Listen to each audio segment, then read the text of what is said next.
This podcast is brought to you by our patrons on Patreon. The views and opinions expressed in this podcast are those of the guests and do not necessarily reflect the official policy or position of any agency of Tent Standing Studios. Assumptions made within the podcast are not reflective of the position of any Tent Standing entity.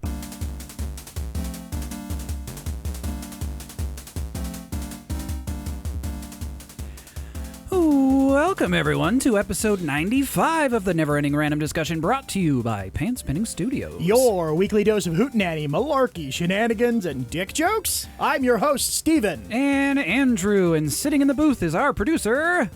Bada boom! Realest guy in the room! How you doing? Will Gilman. Entering the fray once again is our purveyor of dick jokes, our master of alcoholism, our drink and debate lord himself, Deece Casillas. Sup, y'all? What's up? And for the first time, I'd like you all to welcome a highly skilled professional sharpshooter. He means photographer. Thank you. A veteran of the United States Air Force, a scholar in bringing justice to criminals, a skilled tactician in the ways of the written word, a thespian of the finer arts, a fellow drink and debate lord, host of the King Pepper Snake podcast, and an ordained minister. Oh, and I also hear he's pretty good at making you laugh. Welcome, Harry J. Riley. Show me them titties. Of course, you can find Deece. He is the host of The Social Hour right here on the Pan Spinning Studios podcast network, and also the host of The Social Hour Comedy Showcase at Ridler Bar, downtown Spokane, every Sunday at 8. The Drink and Debate's the first Sunday of every month. Thank you. August 7th, he'll be appearing at the Emperor Room in North Spokane at 21 East Lincoln. And on August 11th, he'll be doing the comedy night at Burdick's, whatever that means. Yeah, I don't know. I think it's code for gay porn. I'm pretty sure. You got the face for it, pal. Yeah, well, you know, got to make money how you can. And, of course, with Harry, make sure to go like his Facebook page for his comedy at facebook.com/Harry J. Riley. You can also find him at harryjriley.com, or even better, go to his Instagram at King Pepper Snake to see his fantastic photography. You can check out his podcast, of course, The King Pepper Snake Show, or go to your favorite music delivery service and listen to his CD, Harry J. Riley is King Pepper Snake. And finally, so that I can shut the fuck up, you can see him live August 2nd through 6th at the Spokane Comedy Club at 315 West Sprague Avenue in Spokane. Naturally, you will find all of that information in the show notes. Shut up, Will. My favorite way to find Harry is just go in his front yard and hold a boombox over my head. So I get my weekly dose of Harry. Travis and I are still plotting to set up the cardboard cutouts of children in his front yard. Next to the real children in his front yard.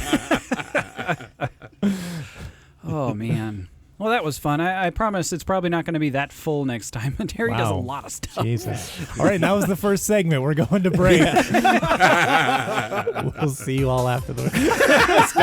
Stop that. Stop that. Both of you. Well, somebody threw it to break. I'm just being a faithful producer. You throw it to break. We don't do that. Look. Hey, the producers always say faster, right?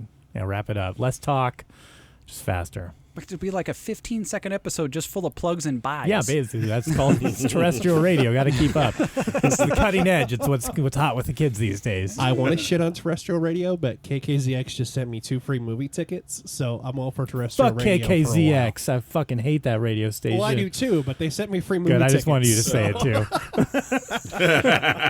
Oh. See how easily I could bring you along on this adventure of hatred. To what movie?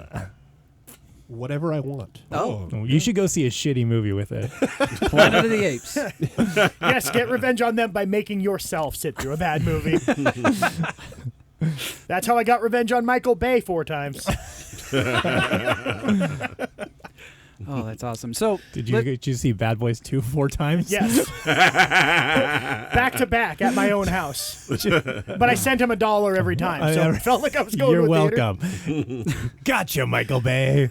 There's a $1. Behold my revenge. is Bad Boys 2 the worst of his Actually, movies? no. That's actually a good movie, I think. I enjoy that movie. Yeah, there were moments of chuckling in that. As much as I don't like Martin Lawrence.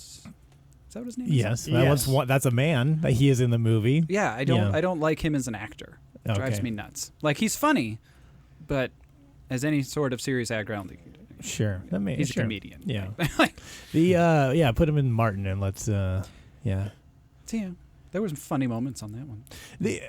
What's his name? Michael Bay, I think, gets a lot of shit. I think he actually has had some decent movies. What's the one with like The Rock and Mark Wahlberg, where they're like bodybuilders? The other guys?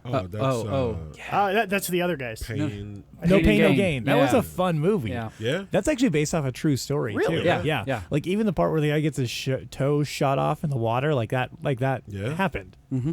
It was a good flick. I liked that one a lot. I'm going to have to watch it. I want to see a good Michael Bay movie, so I know he's capable of more than the Transformers. It's it's fun. Like it's not cinematic masterpiece, but it's it's not groundbreaking, but it's a fun movie. There's actually funny moments. It's well paced. It's say what you want about The Rock and Mark Wahlberg, they're fucking entertaining in the right setting. They're really entertaining actors. They really are. I've always been a fan of The Rock, and Wahlberg is up and down. Like sometimes he's really good, and sometimes why are you doing this second daddy movie, man? Yeah, I got a paycheck. It's called a paycheck. To be fair, Dwayne Johnson had many years of acting practice before he actually started doing it for real. Did you hear he's running for president? That's what people want him to do. No, he actually registered. He actually registered the paperwork and everything. Literally an exploratory committee registered and what? everything now. Yeah. I'm okay with that because that's better than Trump. Oh my God! I mean, he's cool and everything, but I don't know if I'll. Just imagine when we get into the first war, and it's like say we start a war with let me think of like France. Yeah. It's like, finally, The Rock has come back. Listen here, France. The Rock has many things that he has to say to you French bastards. Just the speeches alone are going to be worth it. He's going to have I want him to have just some finishing move. Like he's going to call the executive order where he just doesn't elbow someone off the top rope. It's a people's elbow. Yeah. That is literally the people's elbow. Yeah. That's what he's going to name the first nuke he drops. Right. Second nuke he drops will be the rock bottom. Third nuke he drops will just be called Vince. Yeah. For no reason.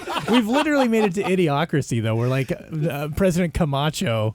Yeah. To be fair, I think Terry Crews would be a great president, and I don't know why. He's a very charismatic guy. Oh, yeah. He's actually a really smart guy. I've listened to him on is. a lot of podcasts before. That guy is,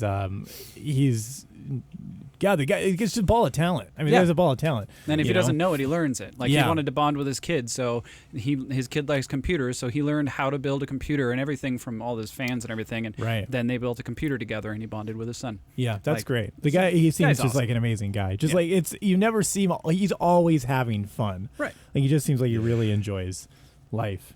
Steering back to the first segment stuff. It's time to get to know the guests.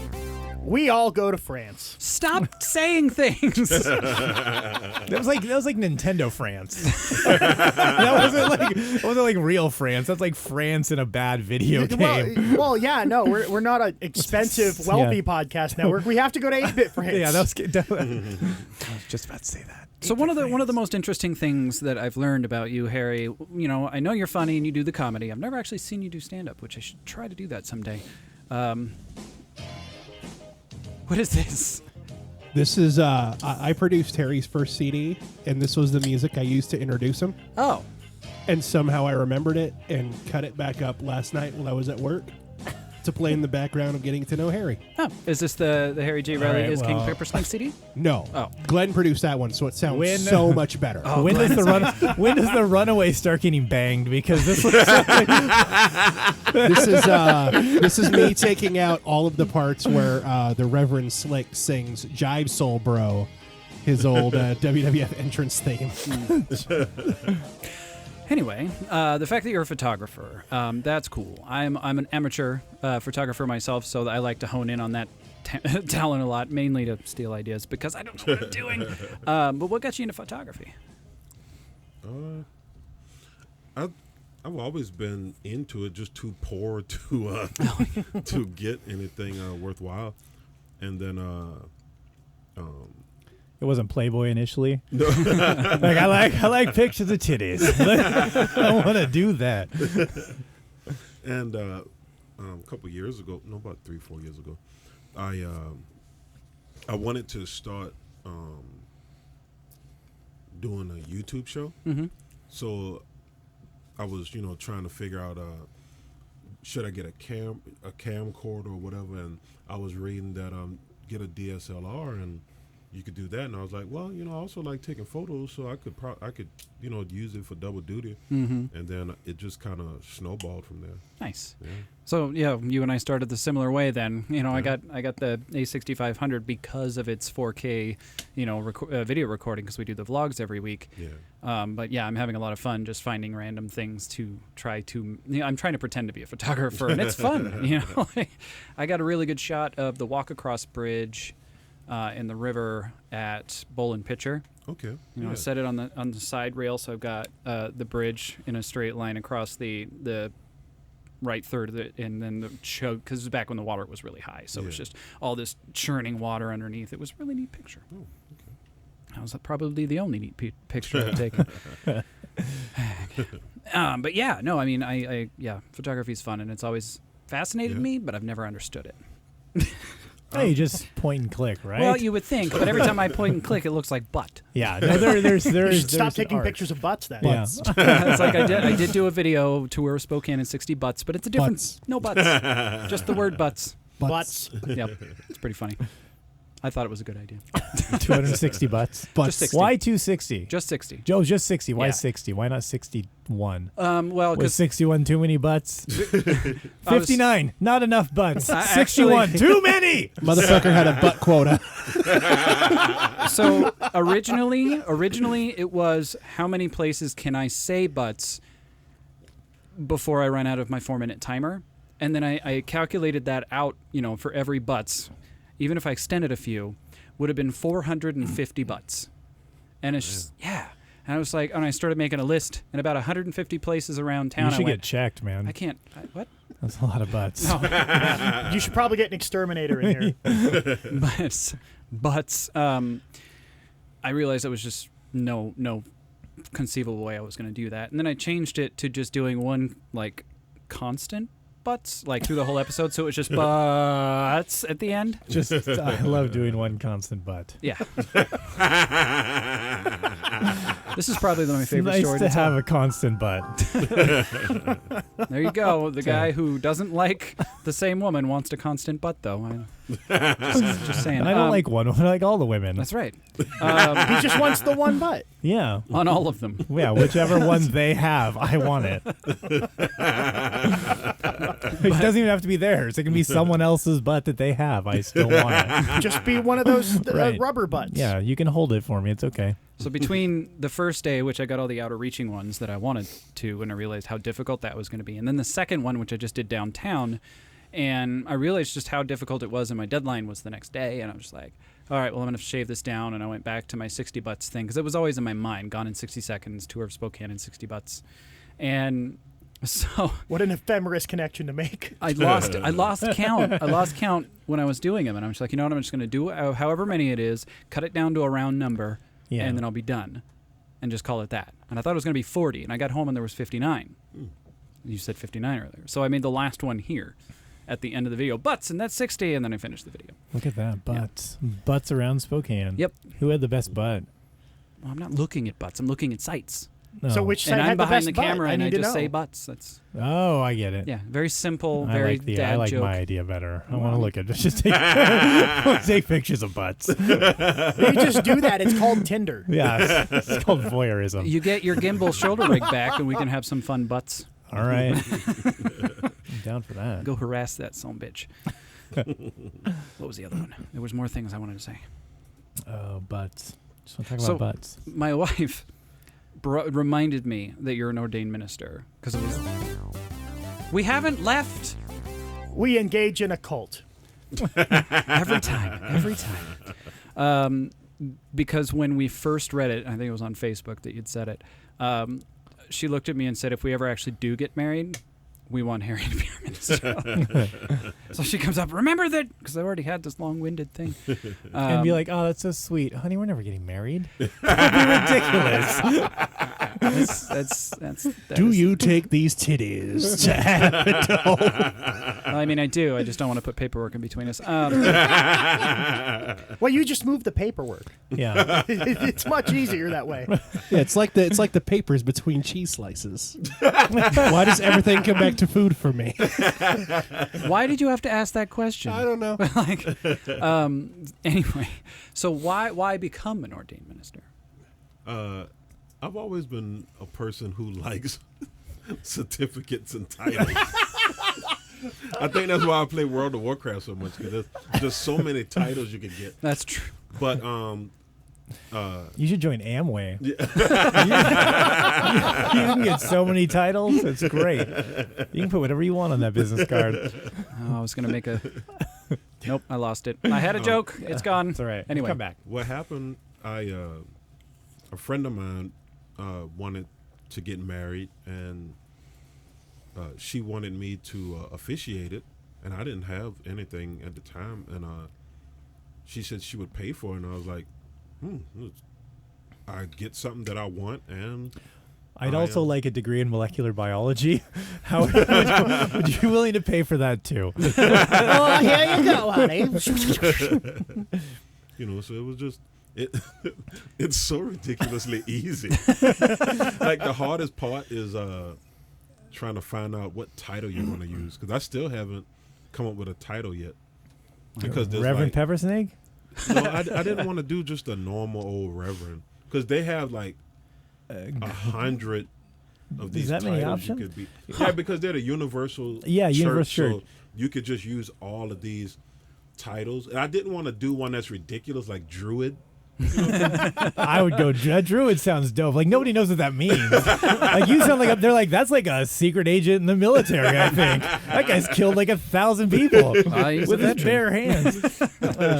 I looked up some of them if we want to try. Don't they just like, don't you just have to say, you have to like check a box, like, will you like totally be cool and stuff, man? It's all good. And you're like, yeah, for sure. Like, basically, like, you're in, bro. Like, That's the exact language of the form. Have you done it? Yeah. You didn't even have to take a test. No, you just like click a box or a couple boxes. Like, yeah, I'll totally be like a super chill dude for sure, man. It's like really pretty easy. Okay, so I think we should call him Ecclesiastic Riley. It sounds like Sounds like the sequel to that Denzel Washington movie. He was the blind guy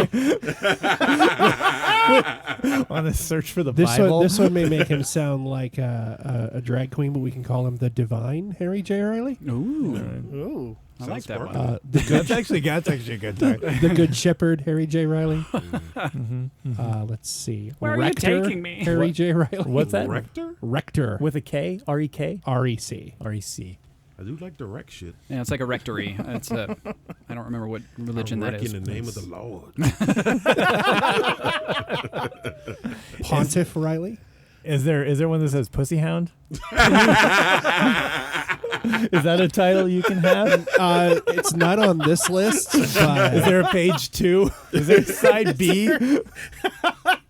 See, the one thing I would do if I was ordained, I would find my stupidest friends, and when they're sitting next to another person, I would say, "You're married," because they don't understand. Nope, happened. I now pronounce you husband and husband. Rector Andrew said it. So it is. If you want to sin against God and get a divorce, that's up to you. the good Vicar Dresden said that you and your buddy are married. That's a vicar. That's the sermonizer, Harry J. Riley. Wow. That sounds like something Yeah. you're doing to somebody's butthole. I'm about to sermonize you. Just be gentle this time. I think that's what Catholic priests call it. come, my son. Yeah. We must sermonize. No, you're pronouncing sodomize wrong. Oh, no, they're pronouncing it right. It's sodomize if they're adults. Oh. Yes. Thanks for the clarification. Next time I'm in court, I'll be like, Your Honor, it's only sodomy if they're adults. It's sermonizing before then. It was a strictly educational molestation. was just teaching them how the world works. That's right. You're going to get raped in the ass a lot. I'm enjoying writing down quotes. It's sodomized if it's adults. Andrew Dresden, 2017. Can't run for city council now. Oh, man. And the funny thing is I actually thought about getting into politics because of how stupid I think things are. Thank God I avoided that. I did this instead. Yeah, you're hanging out with us. You can't be in politics. Well, now. Well, Trump is our president. I figure if he can make it, I think anyone at this point is not off the table. If he can grab her right in the pussy, then, I mean, I could be the mayor of Spokane. We're just not grabbing pussies. Sorry, Amanda. Why? She doesn't like cats either. That's true. She does not like cats either. Well, no, she actually likes them. She's allergic to them. She just doesn't like bad cats. Well, I like I like apples, but I don't like bad apples. Like, hey, do you have any more of those shitty apples? Well, to be fair, when we say bad, we talk about certain characteristics of cats that a lot of cat owners ignore. Like And- being alive or Right. requiring food. Smelling Yeah. bad, destroying things, scratching things. Pissing on your bed. That has actually happened. Mm-hmm. That's a smell Stupid you'll never get out. Fucking taste. No, you just have to burn the house down, start over. With a cat in it. Yeah, well, yeah, of course, of It's course. like that last scene from The Exorcist, or not The Exorcist, Poltergeist. Yeah. Well, it's the old saying: the cat goes down with the house. That's yeah, how of it course. works. That's right. It's standing on top of a junk pile singing Memory. Man, I'm really into the musical jokes You tonight. really are. So, two things I learned today after stalking your various internet presences to find my paragraph of things. We're still in it. We haven't left. We build a phonograph album. God damn it. Stop making it a thing because it encourages him. You're an actor and a writer. Those are two things I didn't know. Yeah. Yeah. Haven't acted in too much because this is Spokane, Washington. That's true, yeah. Whenever they ask me to do anything, it's like, hey, can you be a black bodyguard? And then when I walk in, they're like, you don't look like a bodyguard. It's like, well, Can you be a doorman? You don't look like Kevin Costner. we wanted a black Kevin Costner. Man, so have you tapped in on, tried to get in on Z Nation at all? Since that seems to be the only thing happening in this town? I had a part in season 1. Did you? Yeah, season 1, episode 3. Got shot in the face. So Nice. All right. That's always so a I plus. didn't have to come back as a goddamn zombie. It's too hot to be a zombie out there, man. So 1 through. I've actually seen that episode, but I think it was before I knew you were. Yeah, got shot in the face. My kid shows it to all her friends. Write that down. Season 1, episode 3. I want to go back because I watched the entirety of the first season because it's a thing that happens here, and like 8 people I know have been zombies. So I'm like, I'm gonna try and pick them out of a crowd. And the one guy wasn't a zombie, and I could have actually recognized. I didn't know that. I do That now. was fun though, man. Yeah. If I could pick like what to do as a career, if I could do it full time, I would probably act more than comedy, just because it's so easy. You just sit in the trailer, and then somebody calls you, and then you walk down to the thing, and then you sit there, and then you read over your lines, and then you stand in front of somebody else, and then you pretend like you know your lines, and then you forget them 3 times, and then they read you the lines, and then you finally get it, and then you go back to your trailer. What's on your rider? Like fresh squeezed guava juice, like a small Asian boy with nimble hands.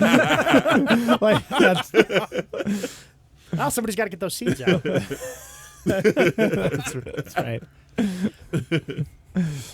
Oh, it's fun. Rebecca Cook. She's another. Rebecca. Yeah. She and all I see we had her on somewhere towards the middle of winter. Yeah. And no, she's this huge proponent of, bringing film back into Washington because we have one of the smallest tax breaks for filmmakers, and it gets eaten up. And right now it's actually getting eaten up by Z Nation, but it always gets just sucked up to one show or one movie or whatever. You can't have multiple. That's why you see them in Vancouver all the time, and I mean, you would know. But or Atlanta. Atlanta's where everything gets filmed now. Yeah. I mean, everything gets filmed in Atlanta because they're like, it's easier for a show in LA to pack up a whole entire production, go to Atlanta, film for 3 months, then move everyone back to LA. It's crazy, and LA is so even California's so fucking stupid. The Ant-Man sequel is going to be filmed in Atlanta. Yeah, they've got a million sound stages in Atlanta. Like everything is done there now, practically. That's done domestically, and Atlanta's Georgia's smart. Yeah. They give them all the tax breaks for companies that, sure, you're going to put how much infrastructure X amount of times a year? Absolutely. Yeah, the Red Dawn reboot, the one that supposedly happened here, but it's all filmed in Detroit. Yeah, the deciduous trees, just leafy trees everywhere. And I'm so glad we live in the leafy tree state. It was awful. It was Phoenix, not Phoenix, something Michigan, Pontiac, Michigan mostly, and it's just stupid. Why? I filmed something a couple years ago, and it was supposed to be New York, but we were at the Masonic. The temple. Masonic temple. Yeah. Over there on Riverside. Yeah. And I've never seen the whole movie, but I've seen photos of it, and I'm like, well, I guess if you've never been to New York, it looks like New York. But if you've ever stepped foot in New York, you know something's amiss. I thought New York was really small and inside. Listen, here at Times Square, and you're like, I don't know, maybe. You're kind of shooting for the stars there, pal. What nice. See. Sorry, I haven't heard that accent yet. That was good. The movie you were in, you're like, I saw a couple of photos of it. I don't want to watch. What movie was it? It was called. Write this down. It was called Falling Up, and it had Snoop Dogg in it, and was some Snoop guy Dogg here? No, my scene. I feel like that movie sounds familiar. Yeah, I was getting residual checks for it for a while. Yeah, $3.54 a year. Look at that! All right, that's what I call getting rich slowly. A royal sum indeed. You just get that check and thanks for the latte. Yeah, mailbox money. Cha-ching. I mean, honestly, that's more money than probably all of us have ever been paid for being in something. Like a movie, not a comedy show. But. No, I've paid for being in something before. Well, you paid. But that was different. I've made some decent money doing movies. Have you? Yeah. I know you've done a lot of filming. I just haven't seen any credits of your stories of movies. I just know that you did the films. Yeah, because I haven't really, much like Harry with his, I was in Oy Vey, My Son is Gay. I have not watched that. I got to grind all over a buddy of mine in that. But what about in the movie? Oh, and then in the movie, it's I was in background for 2 scenes. So one scene, I'm sitting next to this girl named Delina, and it's we're hitting on each other at a bar. And then 20 minutes later in the movie, I'm dancing all up on my buddy Dave Rideout. Because he picked me out, and he's like, Will, you're the only other extra guy I know. So if we have to act like gay dudes, I'm going to act like a gay dude with you. Can you not pick someone you're going to ever see again? That might be the better option. Hey, you, I will never see again for sure. I'm going to be gay with you. And then I was supposed to be background in it was a movie with Antonio Banderas, The Big Bang. And I wound up on set for 3 days. Huh. Doing work. Yeah. Only wound up actually on set where I would be on camera for about a total of 25 minutes. Wow. But I made $500. Oh, wow. Just from having to hang out and eat craft services. Nice. See, I would never do extra work again. I did extra work for Home of the Brave, that Samuel Jackson that was from him. Yeah. And it was terrible. It was 12 hours or something.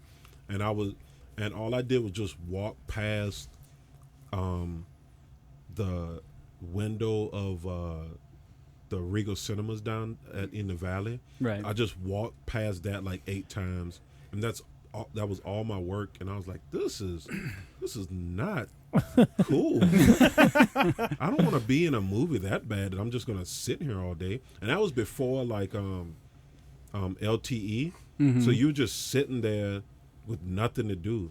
Yeah. It was just racking my brain. But if you're like a principal extra where like you might not get words or anything, but you get to run around or something, or there's a specific scene for you, or if you're a principal where you actually get to talk or something like that, that's great. Yeah. That's really cool.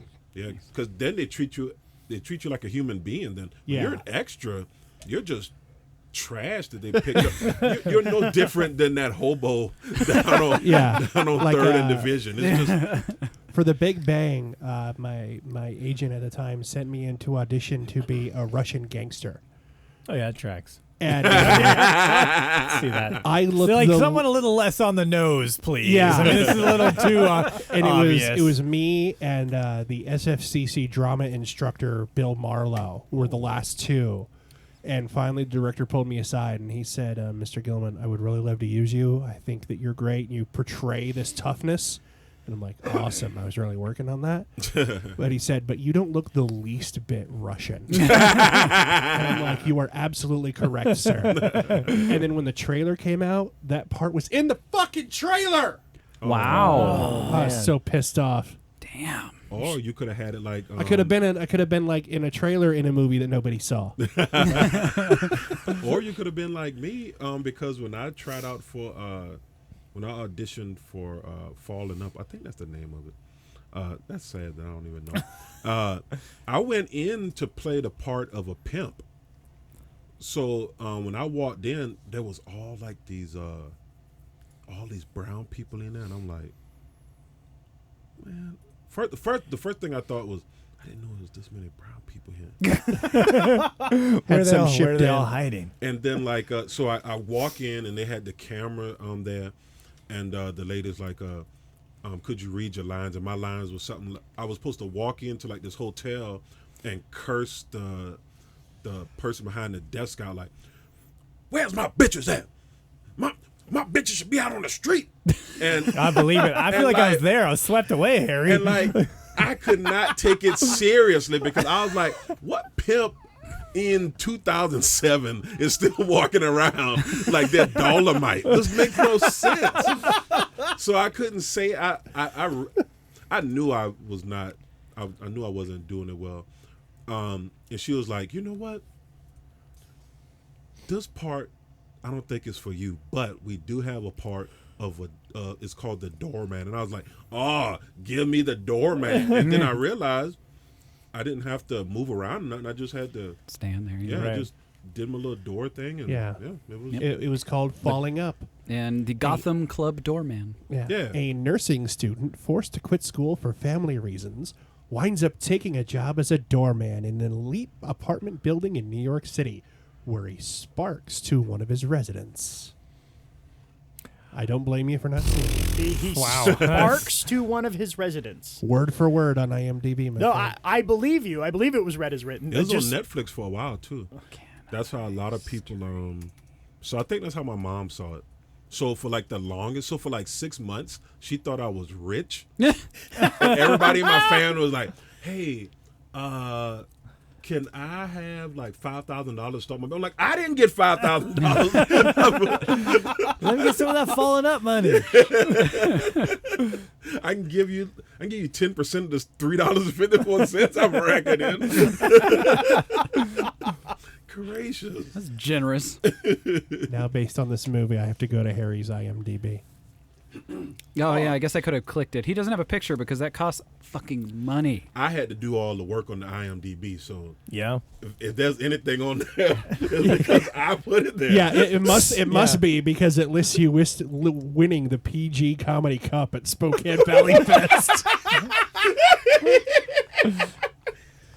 Body double for Daniel Craig in the last James Bond. Interesting, Harry. I like how specific. That sounds you like some shit I would do too. Shit, I need to do some work on mine. I just went to it and it's got 1 credit on it for a shitty movie I did for a professor at Eastern. What? Really? I like that his height is 6'4.5". Very important distinction. You want to be specific. Man, that's funny. All right, I'm closing IMDb. I'm distracted. Yeah, but if you want to be a movie like actor, it's I know, like, my cousin is Viola Davis, so sometimes I'm like, man, maybe I should ask her. I mean, she's been in all kinds of stuff, but then I'm like, I don't want to be that person. Your cousin's Viola Davis? Mm-hmm. She's my first cousin. Do you know her? Do you have her number in your cell phone? Stop hitting on his cousin already. You want to bone Viola Davis? I'm not saying I don't. I'm just saying. That's what we're at. That's I like how you did not take that off the table. Listen, I'm always up for an adventure. What I'm saying is, like, can we call her right now? No, I don't have a phone. Oh, okay. Are you Facebook friends? Yeah. Okay, Yeah. Cool. Yeah, let's see. I know what Deece is doing during the break. How many of us are going to Harry's Facebook right now? I was going to do that during the break. Can we call her on Facebook Messenger? Okay, great. Just to talk to her. Like, hey, Harry needs a gig, man. Hook it up. Trying to ruin any of my potential chances on how to get away with murder. Yeah, and while you're giving Harry a gig, I'm his fat buddy Will. Yeah. Too funny. Well, Viola Davis, huh? Yeah, that's interesting. Yeah. I think the closest I have is like one of my very distant aunt's relatives married was relative to Elvis's aunt. I don't know. I'm like he's my fifth. This is how it was explained to me. It was this stuttery nonsense. No, my grandfather keeps a very detailed genealogy of my paternal side of my family, and he was very loud and proud that I was Elvis's 5th cousin. That's wow. Man, do you have Elvis's phone number in your cell phone? Can we call him? Can we get him on the show? You want to contact somebody. Can we call him up and say, hey, can you get Harry a gig? And while you're there, I'm his fat buddy Will. Due to the witness protection laws, I can't actually divulge that. I actually tried really hard for a long time to get Lorenzo Lamas on a project I was doing. I remember this story. I tried wait. How long really ago was hard. this, though? A couple of years ago. Oh, you could have gotten him, well, right? that's what I was trying to He just did fucking Lucha Underground on the El Rey Network. If we can't get him, we're nothing. Well, my thing was like, I literally was like putting inquiries in with his agent. I'm like, listen. He still has an agent? Yeah, so it's like, I'm like, because in my head, I'm like, okay, if it's like $1,200 a Southwest flight and a night at the Grand, I'm in. If it's like $5,000 and like, a NetJet flight here and, a night at the Grand, I can't do that. But, they never really got back to me because, to be honest, my project wasn't that serious. It was like shocking. But all I wanted him to do was I really wanted him to like, it'd be a non sequitur, or he'd like come say in, hi. I'm Lorenzo Lamas. I'm Deece Casillas' dad. I didn't even want. I didn't want to have any lines. I wanted to come in and just kind of walk on stage, like walk into the scene and kind of like look around, and be like, "What the fuck," and then just leave. Because I just wanted everyone who watched it to be like, was that Lorenzo Lamas? like to not really know for sure. And like I wanted to even say like guy who comes on stage like uncredited, like not even put his name to people, just have no idea, like forever wonder, was that actually him? Just rewinding it over and over. Yeah. God, it looks like like comparing pictures from him in the Renegade. Like I don't know. I mean he's not on a motorcycle, but it kind of looks like maybe. Oh, that's funny. Oh yeah. Oh. That's always been my. No, I mean, he was going to say something. You could just run it until he says his name. Yeah. I wasn't going to turn it up and drown him out. Okay. Trout. That's always been my thing. I've always wanted to produce, like a short film or independent film, but everybody I know is comedians, and boy, there's some of the slackest people I know that you can't pin them down. So oh boy, do I know that. Yeah, it's a reoccurring theme. So if it's free, if like we do sketches, that doesn't bother me that much because like, all right, nobody's getting paid. But when you start like renting cameras and equipment, and then somebody goes, "Oh, I didn't know I was supposed to be alive today," and you're like, "Man, what the hell?" Who plans their suicide when they had something scheduled? Ooh, I double booked in my Google Calendar. Just slit my wrist in my bathtub. It was like OD do Harry's movie. I don't know how I double booked it. Sorry, pal. I already took all the leaves. And on that note, we're going to switch it to break. On our way back, we'll talk more about this stuff, I think. Always good to go out on a suicide joke. Yeah. Woo! Hopefully see you on the next half.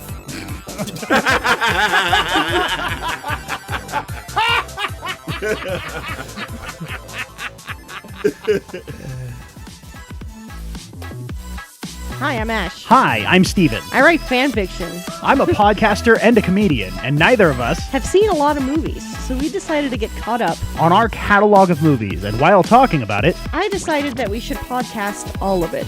and now 2 years later, we're still at it. And we're kind of a little bit more professional than ever. He wants to touch the Tiny. Bryan Cranston, the one that That knocks, is- and the one that sends the Power Rangers have to go touch things.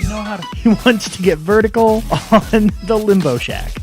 What the She is your soulmate because the Lord has told me. What? What? He wants to jump through that tent and into the canyon and fly away while holding a ketchup bottle. I don't know how it works. He wants to Left Eye Lopez her Destiny's Child. So join us every Monday on iTunes, Stitcher, Or here on the Pants Pending Studios podcast network. which you can find at pantspending.com. .com.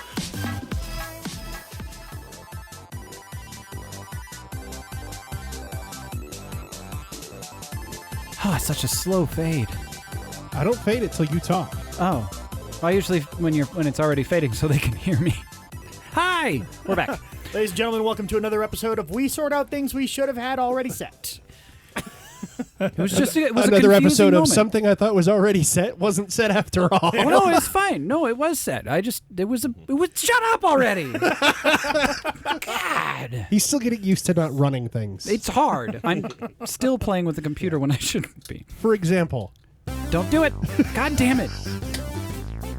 We construct a molecularly precise Neapolitan ice cream. Stop that. Molecular what? Like so Molecularly it's precise. separated. Yeah, it's separated down to the molecule. Okay, I get it. That's dumb. What was all the spot? What did you want? So you mentioned WoW in the first segment, and I think it's funny that I didn't realize how much we had in common, honestly. Because I'm a stupid geek gamer too. I'm obsessive though. I let WoW ruin my original relationship with my baby's mama, because that's what she was after I ruined it. But it's Amanda. I got so involved in it. I let it be the only priority I ever had, and I had a kid and a wife to take care of. It was a fun game though. I feel like you made the right choice. Well, I mean, he has met them. I mean, when I was playing, I was going to college, so it was like I mean, there was moments where I would play a little more than I probably should, but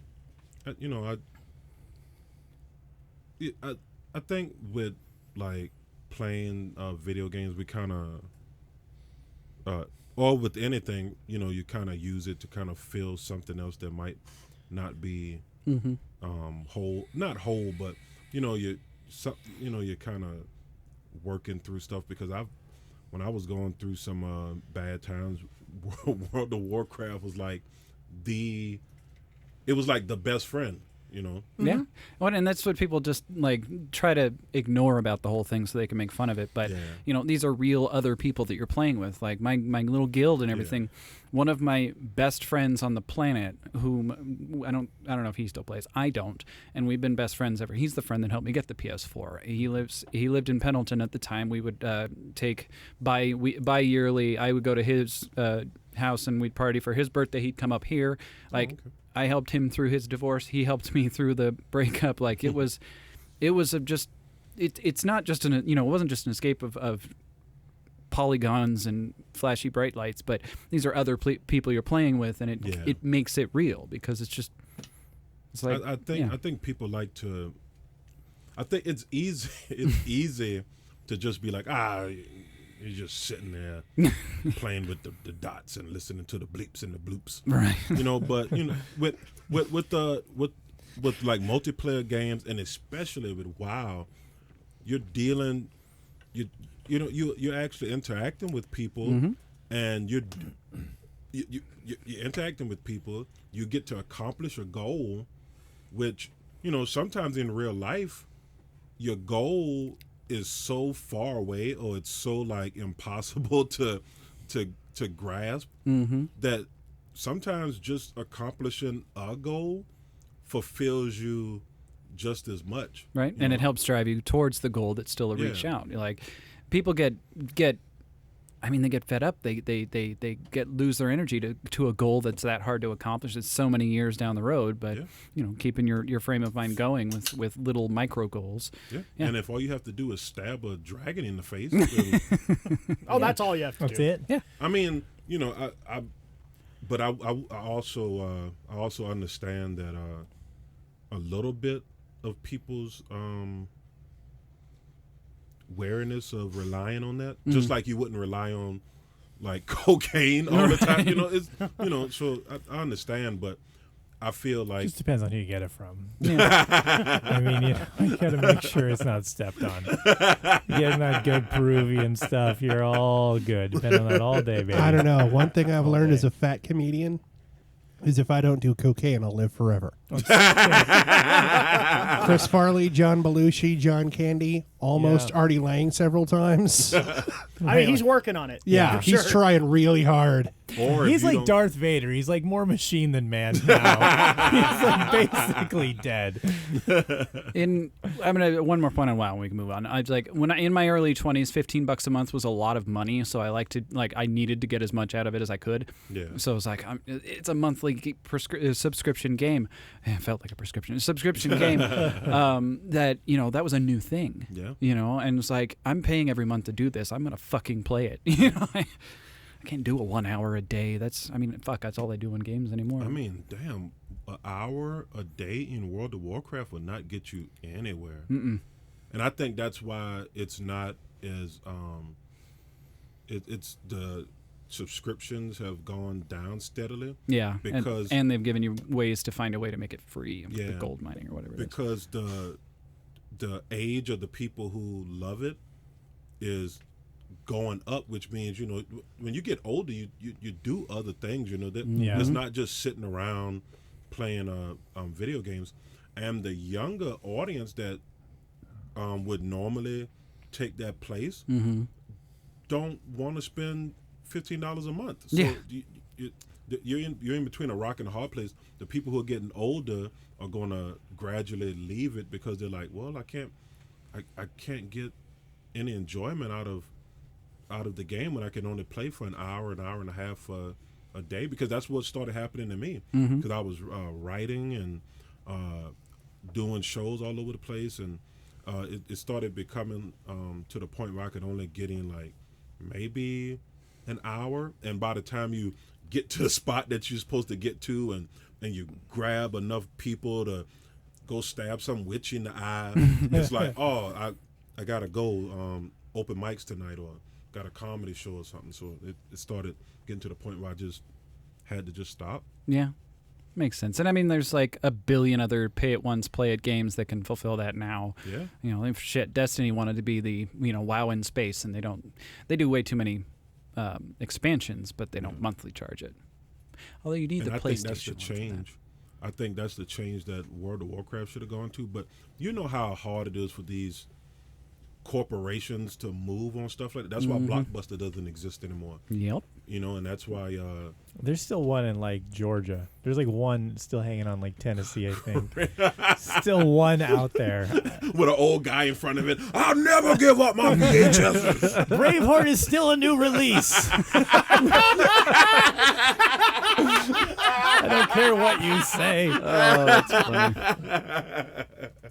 But yeah, it's companies that don't evolve tend to wash themselves away into mediocrity. Yep. Yeah. Yep. I mean, anyway. Blockbuster could have bought Netflix for $1 million or something like that, and they didn't. Yahoo, like, no, this will definitely pan out well for us. Yahoo could have bought Google for $750,000. Yep. Jeez. Yep. Yeah, I love the ones that you say no, all right, well, and then put them out of business. Yeah. Yahoo's kind of making a comeback, and I don't know how, but yeah. I think Yahoo will always be around, but they're just not. I mean, Yahoo's I think Yahoo's like an internet institution. You can't have that go away. It's going to stay kind of like when you go to Walmart and you see a Magnavox flat screen television. Like, really? Or RCA. Dig that out. Yahoo at least does. They do stuff like they've got like original content they're making now. And that was the weirdest thing to see. It was like their own shows. They're still like they're less of a search engine. I mean, they still have search engine capabilities, obviously, but they're like a homepage where there's news and like you can go get your sports and news updates and things like that. So they've kind of parlayed into that a little bit. Yeah, and honestly, that was one of their main things when they became a thing, was just like this hub. You've got Yahoo Mail, you've got Yahoo Messenger, you've got your news and whatever else you want to put on your customizable home screen, and then a search bar. Yeah. You know, and Google came around and said, here's nothing but a search bar, and they won. Yeah. I don't know. Well, they just, when you have the more efficient searching. Google's has all their, with all their analytics. They had the right algorithm from the start. So and now they do everything. Nerd stuff. Oh, you're that nerd. Yeah. Anyway, nerd. Thank you. I mean, even if it sounds like nerd stuff, though, it's still a really good lesson to learn that you should never just like, how old people get so bitter and racist. They're just like a corporation. They just they just run on what's successful for them. I call mine Dad Incorporated. Yeah, because if you're 65 years old, you figure, well, I've gotten to 65 doing what I've done. Right. So I might as well just stick to doing what I've done to stay alive another 65 years. But time moves on, and then they're no longer the cool person who eats kale sandwiches. They're that person that's sitting on their porch butt naked yelling at Pakistani kids, calling them Mexicans. Yeah. Oh, don't mind Blockbuster. They're just stuck in their ways. Those darn kids are on the VHS section again. God damn it. They're going to steal something. I know it. My pink flamingo went away last week. I know it was one of them. Baby boomers. They're mad at us. For what? I don't know. We're ruining the world. For being progressive, I think. I think they just have Alzheimer's and they forget that they ruined the world. Right. And they woke up and they was like, who did all this? Was it yo guys with your pants hanging and your fucking Taylor Swift? And your lack of racism and accepting gay people. Yeah. Stop accepting gay people right now. Stop hugging that black person. Stop being inclusive, motherfucker. Stop loving everybody. Yeah! Stop being nice to other humans. You're making us look bad. I love I had to work, blah, blah, blah, my ass. You got home and your dad was the one that won World War II and everything and bought a house for $3 and you lived a fucking cushy-ass life.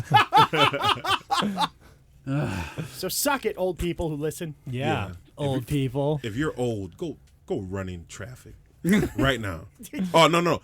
Before you do that, redo your will, leave all your money to the Nerd Podcast. Oh, yeah. Oh, yeah. That's He didn't go selfish. I thought he was going to say Harry J. Riley. Nah. Well, I mean, he's going to charge us a finder fee. I thought he was going to say, before you do that, buy my CD. Harry J. Riley is King Pepper Snake. Available on iTunes, Spotify, and any other music retailer. Better yet, go to Spotify, click on my CD, and just hit replay. Just plays over and over and over again until they find him. It's so weird. He's here. There's a gun and a bullet hole, and he's just listening to the same comedy album. We don't know how long it's been going. He must have made twos of sense by now. I'll be the comedy version of Judas Priest. Oh, it's too much. I love it. Oh, I had nowhere to go with that. I had no segue. I usually end like, oh yeah, great, ooh, segue to something else, but I'm brain dead. Let's go to the phone lines. Let's go to that. Who's line five? Line 5, caller 5. What do you got for us? Hello, am I on the air? Caller 5. What do you got? John from Tallahassee. What's up? Oh, well, I'm surprised you knew I was from Tallahassee. My accent isn't all that thick. No, well, it's I'm just really intuitive. You also I do gave this it all to day, the every day. You gave it to the frickin' receptionist you just talked screener. to. Come on now. The call screener. Well, I mean that's fair. I'm just really surprised that he knew I was from Tallahassee. I only really mentioned it. Hey, just John the from once. Tallahassee. John from Tallahassee. John. Show us your titties. Well, I mean, this is a first for me, but I am a bit of an exhibitionist, so here you go, soldier. Wiggle, wiggle, wiggle. Skype in now. We'll send you a beer koozie. Oh, sweet. Here I am holding all these cold beers, and I don't know what to do. I'm glad someone solved the problem. Oh, man. I was on the radio when I was like 16 or 17. It was some morning show or late night. It was some like Howard Stern copy. And I won some shit. It was like some stupid shit, though. You know, as bumper a kid. stickers and things like that. Whatever. Well, it was supposed to be this big thing, and then they found out I was underage. And like, oh, we'll just send you stuff. Yeah. So fuck off. I'm like, well, still cool. You know, like, Zigzag and Big Bag in the morning. That was so Ziggy mad. Zags. Yeah. And Biggie's got a big bag. Oh, yeah. So, did you guys still need me? I'm still on the air here. John from Tallahassee hanging in there. I love listening live. Well, we're going to go to the weather. Yeah, it's 75. Checking in 75 degrees. 75 degrees. Yeah. I woke up to 75 degrees. 6:45, 15 before the hour, 20 till after the hour, 35 till after 6 p.m. What do you got, John from Tallahassee over there? What do you got?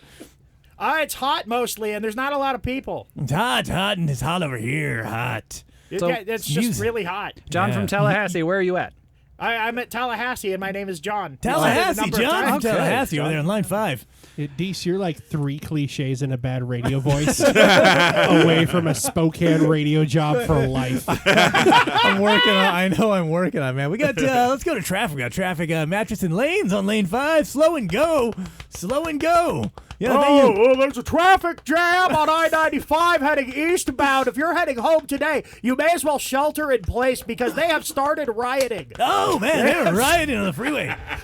They've started a whole civilization based entirely on brutality out here on I-95. Lord of the Flies happening out there on I-95. Yeah, we're just waiting for the one sailor to show up like at the end of the book. Gay sex is happening with a sailor. I may have misinterpreted that analogy. Well, that was the unspoken subtext for after. I mean, there's a long boat ride home. Your helicopter sounds like it's about to crash. It's because... Oh, dear God. Oh, my God, that's going to back up traffic even further, folks. I'll tell you what, if you might want to find an alternate route, if you're on the I-95, there's a helicopter down. They're attacking us with improvised weapons. Run for your life. Ow, that's my arm. Oh, man, that's just unfortunate. But get your beer koozies. Get your beer koozies down there on I-95 in the down helicopter. All right, and Robert with sports. And don't forget, we still got those tickets to Eddie Money.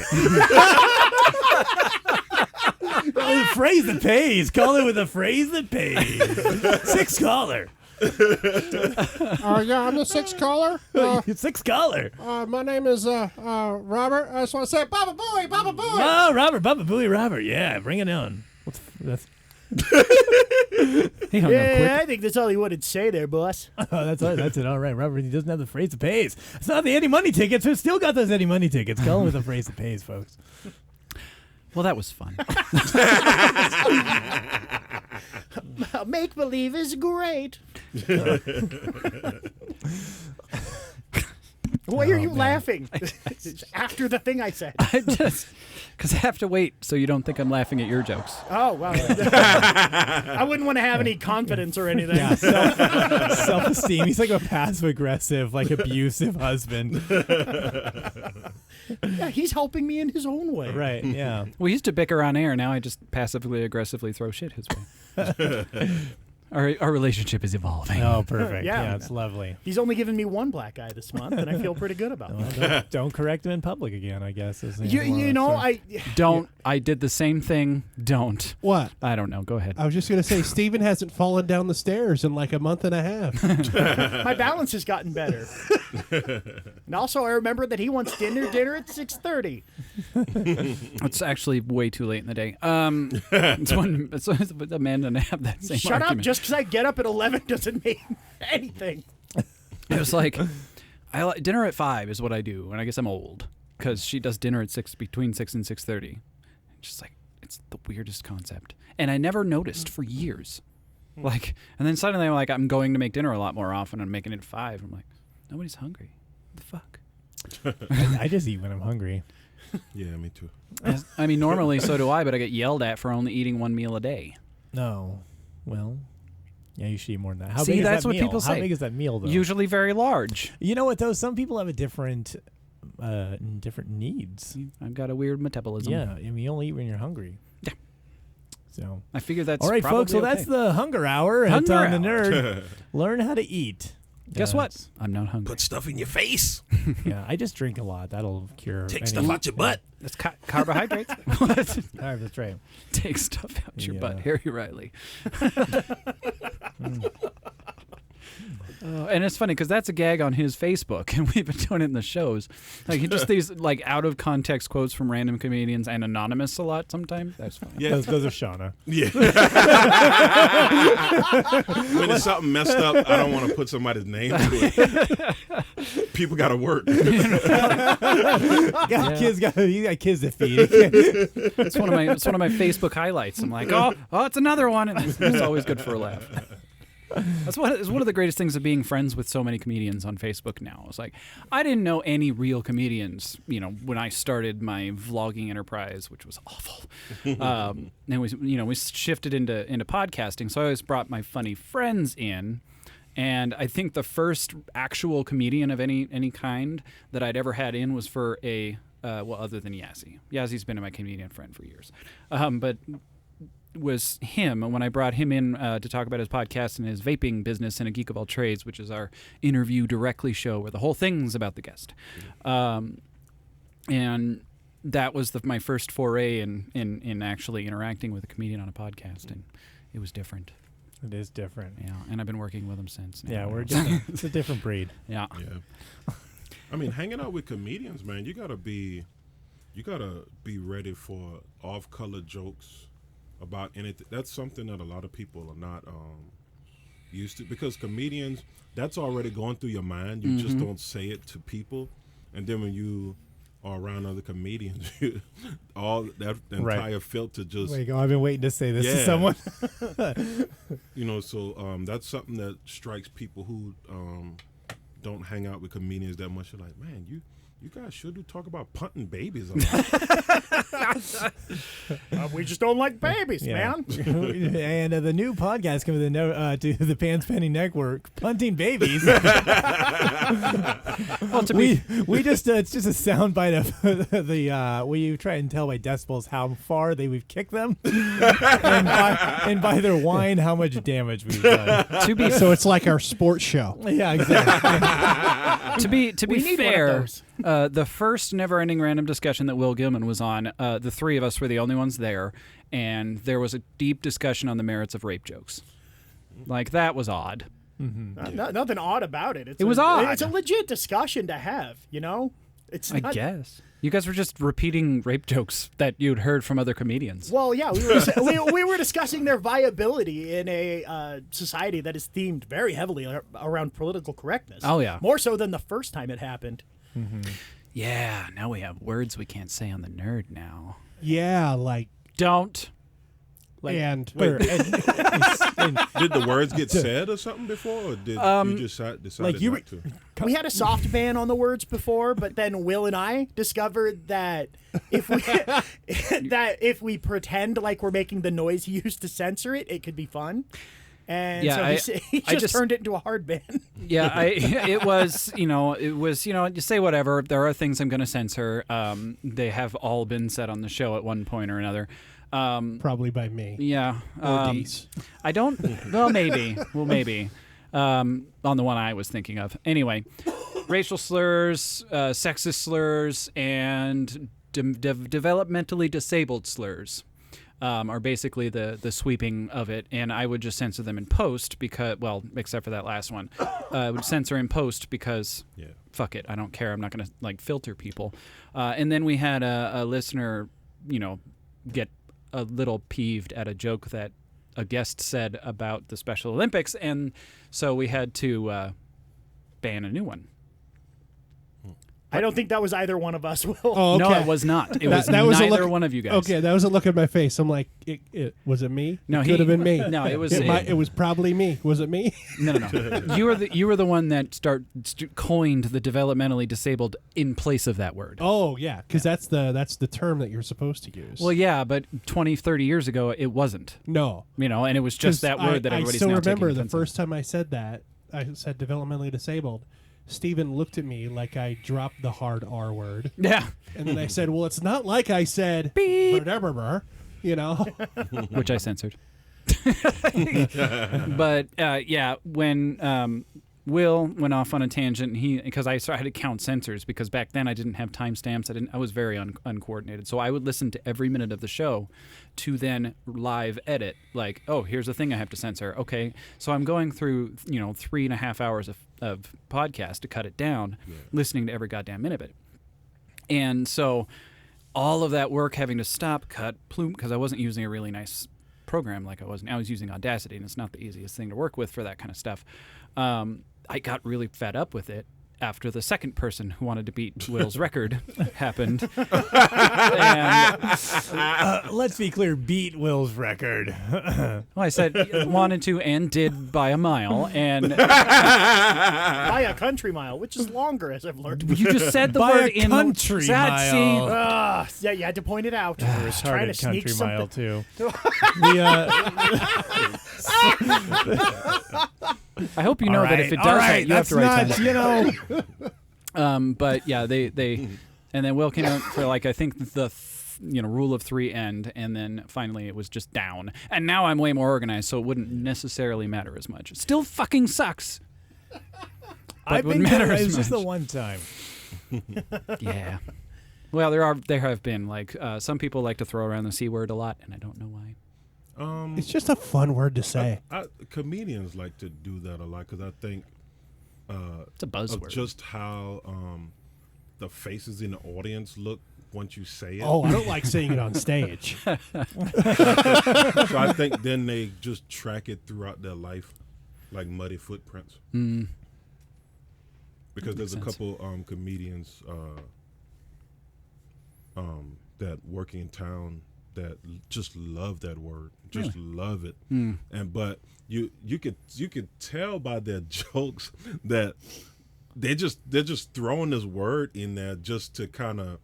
It's kind of like if you're making like a stew of just stuff you had in the refrigerator. You're like, I think this cabbage is old. I gotta get that taste of rotten cabbage out. And you just throw in like a bunch of hot sauce. I feel like that's what they do with a joke, just throw in the C word and that. Well, yeah, it's like, why did the chicken cross the road, or why did the C word chicken cross the road?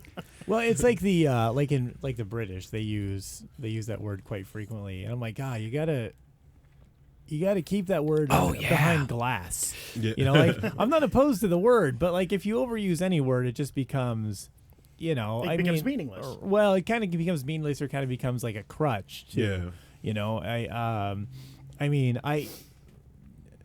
I personally, I have some jokes that lean a little one way or the other, but I try and use language a lot in my comedy. I mean, it happens occasionally, but if you well, like Andrew Dice Clay out there, where like every other word is the F word, because it kind of becomes like, actually, I think the first time Chris D'Elia was through town, that was one of the things that was glaring to me. I think he's a really funny comic, but like one of his sets was just like almost every third word was like the F word, was fuck, and you're like, oh god. At a certain point, like it's more distracting. It's taking away from any of the jokes. Even I like up till the end, he said the F word because he forgot you can say fuck on this show. Yeah, no, I get that. It's my point. I was like excited because said something about the Brit. We had a Brit on the show, and he had things to say on that. yeah, It's like it was weird having When the Brit dropped the C word, did you censor it? I don't know if he did. He didn't. Yeah. We talked about. He got the document beforehand, so he knew what they were. I hate that guy. Why? His name is Oscar. He's a great guy. just because he's British. I get that. Just because he's British. And No, I'm didn't an use the C word when Anglophile. he could. I like him because he's a cool person, but I'm also an Anglophile, so it's yeah. I like British people. I'm weird. Do you like Kate Beckinsale? Oh shit, Kate Beckinsale's back in the studio. Hello, I'm Kate Beckinsale. I'm back in the studio at the Nerd. Oh, God. I'm glad you wore that costume from Underworld. What a costume! I'm Kate Beckinsale. How do you breathe in that thing, Kate? Yeah. I mean, that's head to toe leather. That's what I do. Hey, Kate. That's Kate, Yes, Harry. show me those vampire titties. Do you want to suck the blood from these vampire titties, Harry? Do you think vampire babies, when they breastfeed, it's just blood?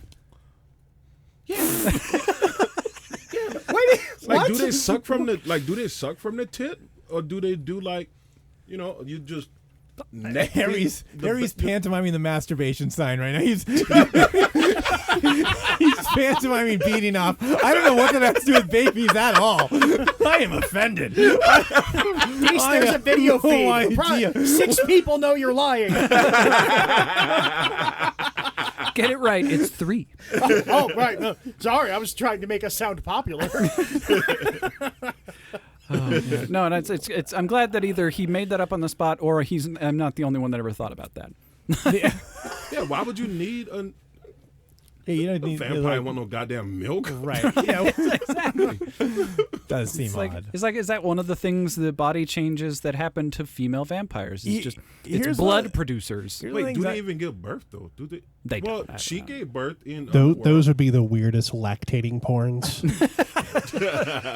Here's what I was wondering. So, like, vampires don't die or age, right? So, but, like, if you have a baby, at what point do they stop aging? Yeah. If you have a baby vampire. This is a real question. I'm ashamed that I know the answer to this. They don't. Look, this was a trust, and this is how I know you've never... Did you learn this from Anne Rice? No, but I learned it from Lestat. things adjacent to Anne Rice. I played a lot of Vampire the Masquerade, and I went on a deep dive into vampires when I was a young nerd. You have to die in order to be a vampire, so at the moment you die, that's how you stay forever. Okay. So if you have a little... Thank you. Hopefully that counts towards my public service requirement. So wait, so can you, if you're a vampire, can you have a baby? Can you have like a vamp baby? Traditionally, no, because none of the stuff is supposed to work, but then fucking Twilight came along and fucked all that up. Well, I don't know if you can I count like to that as think they canon in perfected it. vampires. Oh, I do, for sure. Well, you gotta add it to canon. You gotta. Yeah, it's add it part to of canon. vampire mythology, even though some lonely Mormon made it up. You could have just said Mormon. We could have done the math on lonely. No. She's lonely relative to Mormons. Oh, wow. Jesus Christ. Literally. Oh, so wait, hold on. So they weren't supposed to be able to have babies because their stuff didn't work? Well, because they're dead, man. All of this, all of the internal organs are they're dead. They're so done. how are they living? So how are they fucking to begin with? Gallons of lube? Oh, well, yeah. How do they get the blood pumped in to get an erection? By sucking it. Okay. Well, Oh, wow, that worked 2 ways. This show has reached a new low. See, you got to go back to like some of the original origins of vampires then, because then it would be demons getting you erected. Ooh, now we're talking. I'm into this. Okay, hold on. I'm getting leathery right now. Just talking. I'm just thinking about it. It's Demons, all evil supernatural stuff.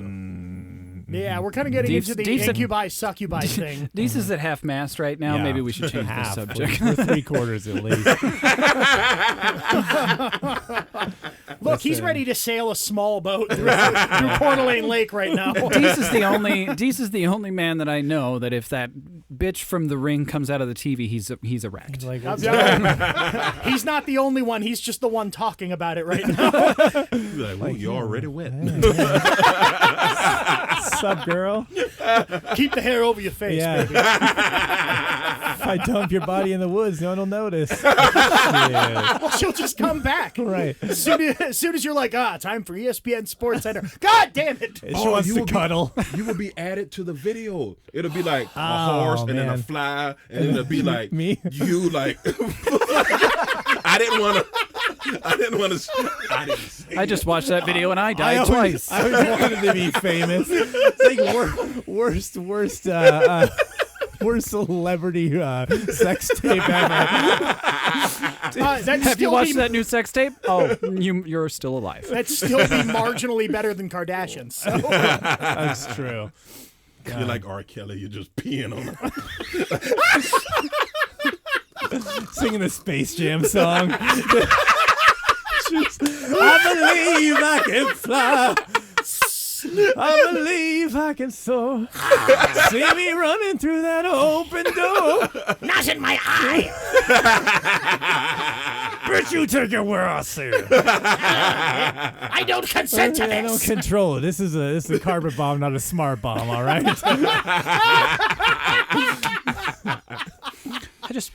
I just started thinking about demons and consent. Is there really a thing there? Like, I don't think they seek. I don't think they seek it. There's consent. You have to consent. I think if you manage to pin a demon down and have your way with it, I imagine at some point they'd be like, "Wait a minute, I don't have to put up with this. This is my own hell body. I'm in control of it." Oh boy, definitely get checked after that. So you get the super gonorrhea. That's when that super gonorrhea came out. That's when you need a doctor and a priest. It's brimstone. Do you have a burning sensation when you pee? Well, I mean, not just all around in general. I mean, it's a flamethrower now, right. So kind of. It just looks like lava rock. It's like when Mario touches that flower, that's me peeing. That was pretty close. Do you remember the darkness from that movie Legend? Yeah, my cock kind of looks like that. No. Such a good movie. He's never seen that. Really? I haven't. You should do it for your podcast. It's totally on the list. Why haven't I seen this? Yeah, I don't remember who all we were talking about that brought up Legend. They brought up whatever the other one was. Just now, a series of movies that I hadn't seen. That one I haven't seen is at wiz.panspending.com.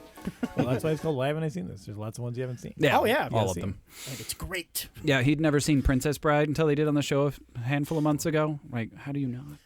Well, okay, you take small city, small town boy, and you move him to another small town. Just a small town boy! I ain't seen a movie before. He took the midnight train and got a podcast. Anyway, what? No, but yeah, you take that small town boy and put him in another small town that is worse than the small town he was technically Just born a in. smaller town boy. Smaller than the town before. So I just keep telling my life story. You'll keep singing it in that song. Just to sing in the song of the story Steven tells. And then I fought the hippogriff. And he fought Rafter the Mountain. hippogriff. He did it off the... I didn't hear the last word. And once I beat the hippogriff, I was the mayor of Rathdrum. Then he was the mayor of racist town. That's why you were so afraid of Harry coming today. Look, I'm bald white and from North Idaho. I know I said this before, but I know what that looks like. White guilt. It's not the bald and white. It's the Thunderbolt tattoo we're all worried about. Okay, look, I thought the 3 tiers would counterbalance it and make me look softer. As it turns You're out, not that means Ice something. Cube. He's only got one, though, right? He only murdered one guy in prison? Is that what that is? I don't know that. Who? Ice Cube. Ice Cube was never in prison. Ice-T. Are you thinking Ice-T? No, Ice Cube has the tear thing, though. Ice Cube does not have a teardrop tattoo. And watch as Andrew And he Googles it. definitely has never been in prison. He went to Arizona State University. Well, I mean, Arizona's kind of like prison, let's be fair. Yeah. I mean, that's just a party school. He was literally going to Arizona State University when the first NWA album came out. Really? Yeah. I did not know that. He left because he thinks that's not a tattoo. That's a mole. That's not a mole. Those are definitely moles. It's a series of moles coming down from his eye that Those are are for teardrop sure shaped. moles. I promise you. No. He does not have teardrop tattoos, nor has he ever been in prison. He's not even from Compton. I don't care. I didn't say he was in prison. It's what they represented was that. They're moles. They really are. They're not teardrop Well, then tattoos. who the fuck had the teardrop then? Because I'm fairly certain it was him. Probably It like wasn't Ice-T. I know Ice-T. Yeah, Lil Wayne, Gucci Mane. But these are Probably new Gucci. rappers. That's not the rappers I grew up on. Oh. He's thinking of one of the Sugar Hill Gang. I No. know it. It's not Dre. It's not Snoop God. Dogg. That'd be the first time anybody has thought of the Sugar Hill Gang don't in a know. while. Yeah. Was I don't it know, Vanilla was it Ice. MC Hammer? Can't touch this. That makes his current career as an evangelist seem weird. Okay, when I was a kid, I did like that song. I couldn't still do the like dance. that song. Yeah, that was a great I don't care what song. anyone says. Like, when people start talking about those songs like Can't Touch This or like Ice Ice Baby, things like that, I'm like, I don't give a fuck what you say. In 1992, you were banging the shit out of those songs. Suck a dick. Yeah. And when they come on now, you may roll up your windows, but you turn that motherfucker up. Don't fucking lie, you son of a bitch. You fucking lying son of a bitch. Roll the window up. Yeah, see, and I told him on his show, my guilty pleasure song was Forgot About Dre. And then he spent 20 minutes giving me trouble about white guys can listen to rap. Because you said you felt bad. I do feel bad. You 'cause shouldn't. I'm fucking German, okay? It doesn't matter. I have a lot of Listen, white guilt because my you entire shouldn't. family's always been on the wrong side of history. But you were not. You were not. I was not. I am You the are only not. one, It and is I not- harbor you that are guilt. not- you were not responsible for anything they did. You can listen to anything. You can listen to Enya or I used to, fucking, actually. NWA you're allowed to or whatever listen you to want Enya to. all you want. Oh, You man, can I listen had, to Yanni if you want. You can listen Yeah, to listen to Kid whatever and you G. want, man. I mean, you your could. music should not be persuaded by your ethnicity. That's ridiculous. real opinion. How long has it been since the last time where you thought you had to like pretend you didn't like something you did like in music? Like how many years has it been? Because it was high school was my time. Sixth grade. Pretend I didn't like something I liked. Right, like Yeah. you like people would make fun of you because you're a dude and you're listening to Enya, for that example. Sixth grade, I liked the New Kids on the Block, but I told all my friends I didn't. Since then, I just accepted the fact that I'm not likable. Listen, I have a whole playlist on Spotify called Question My Sexuality. I mean, your favorite song is Careless Whisper. I didn't have to know man. that. You know. Well, Why like- isn't that everyone's favorite song? Absolutely. It's an amazing I love song. that song. But like I've got a whole playlist that's like Miley Cyrus and the Spice Girls and Madonna and like 4 Non-Blondes. It's like this is a playlist it should not be my playlist, but I am unabashedly like unashamed of these songs that I enjoy because they are fun songs or have like a quality to them. Like I get it. Wannabe by Spice Girls, not a quality song. Super fucking fun though. Oh yeah, catchy as shit. That'll Yeah. that'll stick in your head like gum. Something. That's why Something sticky. One of my favorite questions to ask people on my podcast is I always ask them their guilty pleasure song because everyone has one. Everyone, it's like such a deep, and it's it's one of those things like you all know what it is when you're rolling down the road, and you get to a stoplight and someone pulls up next to you, you roll up your windows, Because you don't want someone to hear you listening to that fucking song. You know, it's hard to answer that one, honestly, because I don't do that anymore. I don't care. See, I listen to The Hustle on my speakers loudly in a drive-through. I mean, that's Hey, what's so wrong about that? Nothing, but when Amanda did that, she had to turn it down because she thought the person heard you say something bad. On The Hustle, that's impossible. No, that is impossible. Yeah.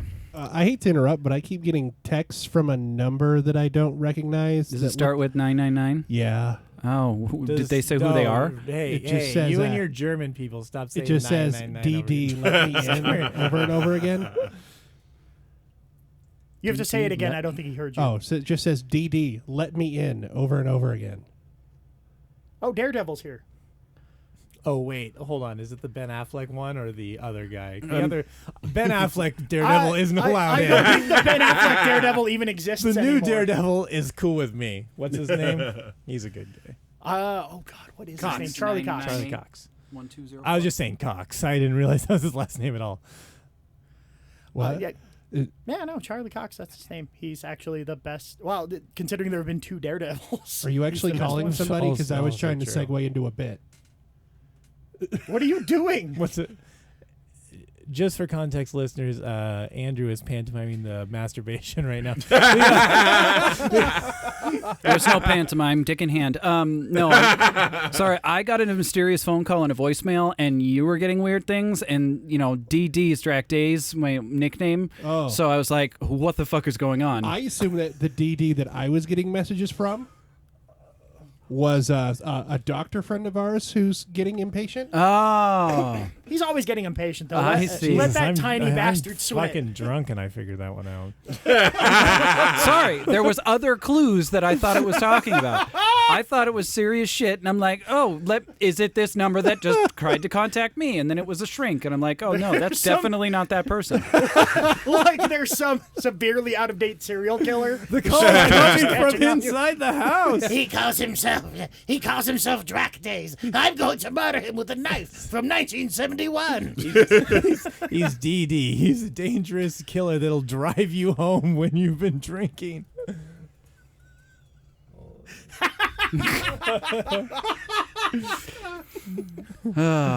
YouTube YouTube watchers, you can see that joke too. So Listeners, nope. due to the texting, he's 10 minutes late, so he's gonna bitch. It is time for Dr. All right, I'll Donut get it. I don't reacting fucking see. to the news. It's all right. Camera only works half the time. What have you been doing in here? Talking about 10 minutes. masturbating again? It's 10 minutes, and why wouldn't we? I don't know. You've been on the show. You were put into a scenario in which you were a masturbation aid, and you expect us not to I be know, talking and I still about it. wake up in night terrors. Thinking about that, it's fucking terrible. Well, I mean, I would too if I had Will's penis in dreams. If. I mean, we know you do, but Right. So we you haven't met Harry. Hello. You are tiny. Well, I'm actually large for a donut, but I can see where you're coming from. Where did you get the sprinkles from? Are they like part of your body? Are they like nipples? You got 30 Yeah, I'm sweet surprised nipples people on you? don't. Yeah, come here, Doc. Let me tweak a sprinkle. You stay the hell away from me. We just talked about you using me as a marital aid. I'm not interested in being near you. No, the sprinkles are part of my clothing, as are the frosting. God, you're old-fashioned. Marital aid. So when you get naked, you're just a glazed donut? I'm just a plain old donut. Oh, that's Then I hang the frosting up and I put on another one. what do you put on for the nighttime? I don't really have night clothes. I'm just a donut. I bathe in palm oil, so clothing doesn't really. I mean, you have a cool ass hat. I mean, so I thought you got fully clothed to go to bed like Scrooge McDuck or something. The light blue nightgown with the cap. Yeah. It's a little antiquated, but I don't have a whole lot of shame about myself. I'm very positive about Antiquated? You are a freaking villain from the 40s. my body. I'm not from the 40s. That would be a terrible donut. He'd definitely be stale by now. Yeah, good He bathes gracious. in palm oil. Come on. I like that he's doing the justification for me. I mean, at this point, I know your frickin' history well enough. I know what school you went to. I know what your damn PhD's in. Wait, you have a PhD? He's Dr. Donut. What? The doctor isn't just a name. It's an official title. From where? Cambridge. Who the hell let you in? How did you get a ticket? How did I get a ticket to Cambridge? Well, I No, to get on a flight to go to Cambridge. Can't you pick up his English accent? I mean, can't you hear it? It's very prominent. It's pretty obvious. Like, I mean, I just snuck in a fat man's luggage and nobody questioned my presence. They saw me on the X-ray and went, well, that's fine. He's a very large it gentleman. was pre 9/11, man. It was pretty lax back then. Well, I mean, it'd have to be. You can't sneak a donut onto a plane now. No, hell no. That's a weapon right there. Doctor, I need this for my hemorrhoids. God damn it. Was that the little Vienna sausage? I haven't looked down yet. What makes you a villain? What? It's a family business. I mean, my mother, Cruella Cruller, was a villain. My father, Dr. Donut Sr., also a villain. And I just sort of inherited it. So you don't go by Dr. Donut Jr. then? No, it feels demeaning. You should go by the second. That's kind of powerful, though. I mean, or do you have different middle names? Is that it? Well, I mean, my middle name is Frank, and my father's middle name was James, if I remember correctly. So, Frank. I got many questions, Dr. Donut. One being, you're a donut. Yes. You are a donut. I am a donut. Like, I could put my fist through your hole. I mean, you have a very large fist. So oddly sexual. Maybe you could get the finger through. If you want the fist in, you're going to have to buy me a lot more than dinner, sir. Why? So do you know like apple fritters and stuff, and are they named like Mr. Fritter? Like why is your last name Donut instead of like Jenkins? It's his token gay friend, Mr. Fritters. The apple fritter. I mean, Mr. Fritters only recently came out of the closet. Sure. So yeah. I think we he all might be a knew, little though. nervous. I mean, it was pretty obvious. It was pretty obvious. I mean, the man collected fabric samples for a hobby. Oh, so stuffed with all that gooey goodness. Pretty obvious what he was doing all the time. Extremely obvious. But we all had to be supportive when he came out. Sure, yeah. I don't want to be mean to the guy. No, he told me something friends. very sensitive. Yeah, we can still be friends. So you're basically like a 70s era Joker villainous and not like a Mr. Glass from Unbreakable villainous? Such a good role. I prefer the classical school of villainy. The modern one seems more focused on being evil as opposed to just gaining material wealth and being a menace. Wanting to destroy the earth that you live on. Exactly my point. Villainy took a really weird curve. At first, it was a very honorable thing. I'm a gentleman bandit. I only rob from those who can afford to be robbed.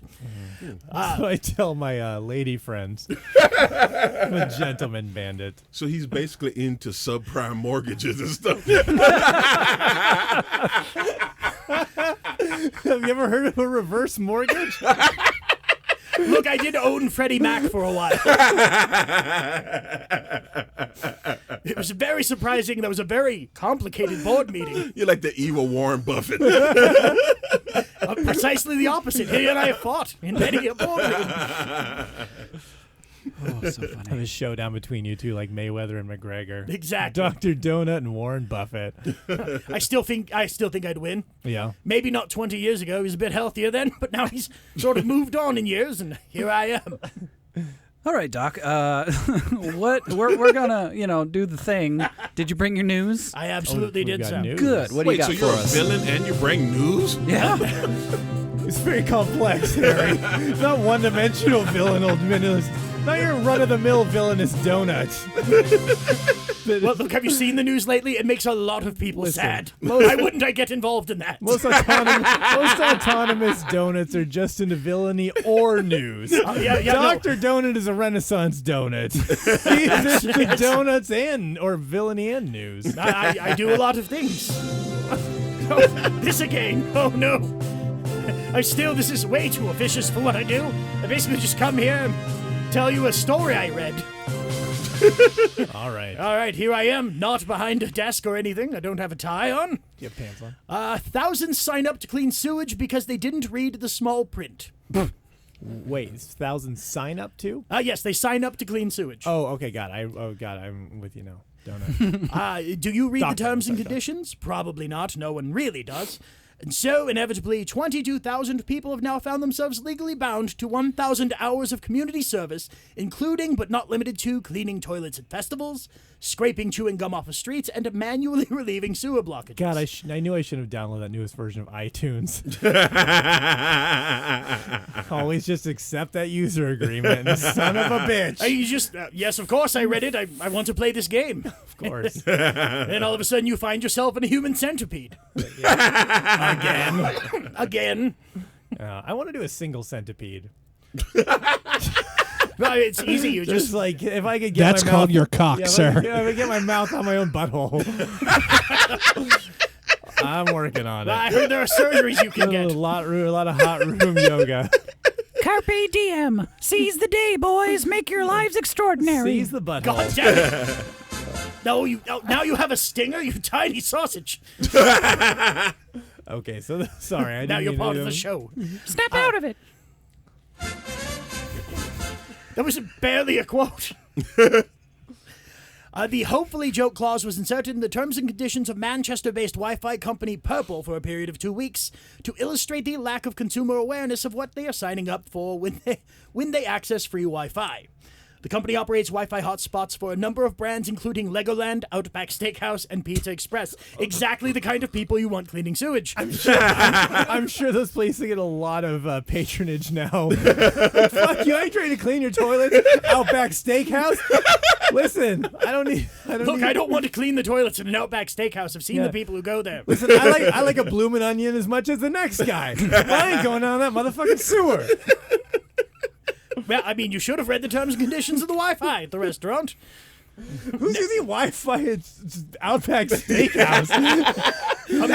That's suspect right there. Sometimes you got to watch your Netflix while you're eating your bloomin' onion, motherfucker. Some of us are lonely. How long are you at? What do you do? Like post something? I'll just have a water with lemon. I'll be hanging out in the corner. This is Starbucks, motherfucker. Jesus Christ. Well, I mean, if it were popular to be seen writing at an Outback Steakhouse, we'd never be rid of those hipster bastards. Yeah, goddamn posers. Taking a new place. Bringing in typewriters and all kinds of nonsense. I was going to Outback before Outback was cool. Was Outback cool? Is Outback cool? As far as I understand, it's just a horrible restaurant. Purple also offered a prize to anyone who actually read the terms and conditions and flagged up the community service clause. Just one person claimed it. Fuck. That person is such a boring person. Librarian Mildred read all 527 pages of the terms and agreements. Well, I mean, she needed to do something between episodes of the Lawrence Welk Show. She won a 32-pack of firecrackers, which she promptly returned. And a $5 gift card to Outback Steakhouse. And use of their Wi-Fi. Of course. Let's see. It's no surprise that people agree to anything to get free Wi-Fi. In 2014, cybersecurity firm F-Secure ran a similar experiment in London, operating a Wi-Fi hotspot that anyone could use in exchange for their firstborn child. Oh, I take that heartbeat. Yeah, people are signing up. Do you do second born? What if I want to get a second line on this internet account? If you build it, he will come. Yeah. He being the creep that wants a bunch of firstborns. So our Lord and Savior, basically. The so-called Herod clause was clearly stated in the terms and conditions, and 6 people still signed up. It's not clear how many of them simply Weirdly, one of them was Andrew Dresden. I signed up and I don't even have any kids. I'm just in case. Like, hey, don't talk to me, motherfucker. Talk to Outback Steakhouse and their Wi-Fi. Okay, they got this hospital bill. Well, I mean, you're just entering into a Rumpelstiltskin bargain anyway. Let's see. It remains unclear whether terms and conditions in general are actually applicable to the typical customer, while they are contracts and usually considered legally binding as such. Some have argued that the inability to negotiate them violates common law principles of fairness, leaving them void. And that is the end of the article. Wait, But you agreed to the terms when you said yes, though. What, are you going to just yell at your computer? I disagree with these terms. Yeah, like they let you just decline the thing. You just can't use the software. Yep. Yeah. So if they didn't want to, I feel like they're not going to enforce it. They're not going to enforce it. But, you can't say, well, I didn't know. Because if that was the case, nobody would be in jail. You would murder 8 people and go, I didn't know murdering 8 people was illegal. I thought it was only 9. Yeah. Look, I only tied 4 women to the train tracks, but I didn't realize it was a problem. Right. I didn't know a train went through there. I just tied them to the tracks. Look, they seemed disused. I hope they enforce it. I hope they do, and like have to pay millions of dollars through litigation, and but eventually the judge is like, well, I gotta fight. Yeah. Or the parliament or whatever the fuck they have. I don't know what they do in England, but they have to be like, well, it's legal.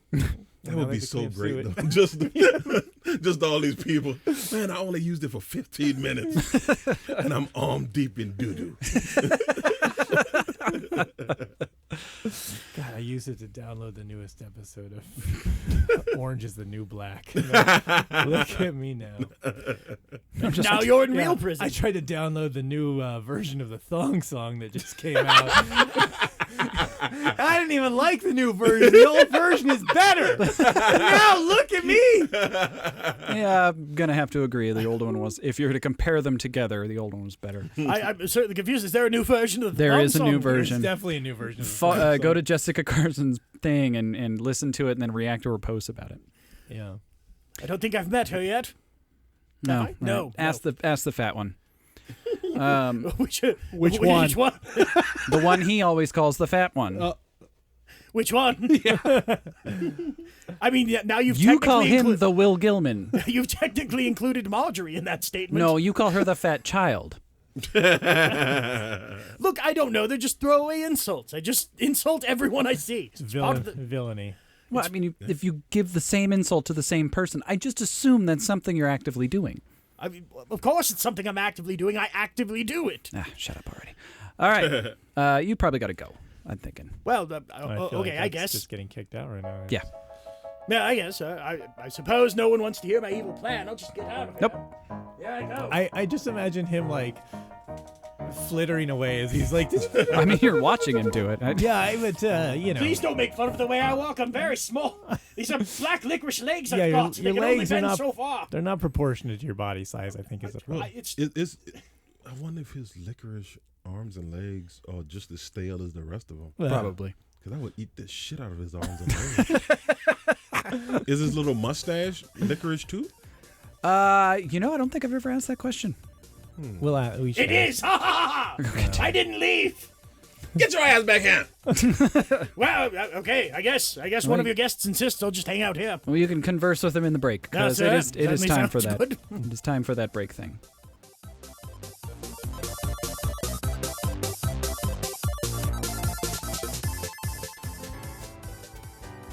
I'm Burr Martin from the Burr Martin Experience podcast, one of the family-friendly podcasts at Pants Pending Studio.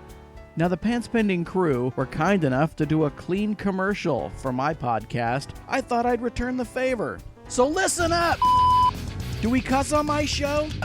No. But if that's all that's stopping you from listening, then you've also missed us talking about capturing doggy sperm in a candy bag, sex dolls, masturbating in a Wendy's, diarrhea, my brush with a porn star, and the case of the cross-dressing truck driver. So if that floats your boat, or at least gives you half a chub, then tune in, you piece of because the Burr Martin Experience podcast is the yo!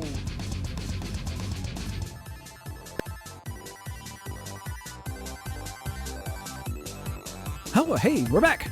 We are. Yeah. Here we are. Oh my God. gosh. We We're back. made it. Yes. It's third segment, isn't it? Yes, it is. Oh. That's the thing we're doing, right? Yeah. Oh. The pre-planned comedy. Right. Pre-planned comedy. We're going right into it. I mean, we usually do. Third segment. Oh, it starts there.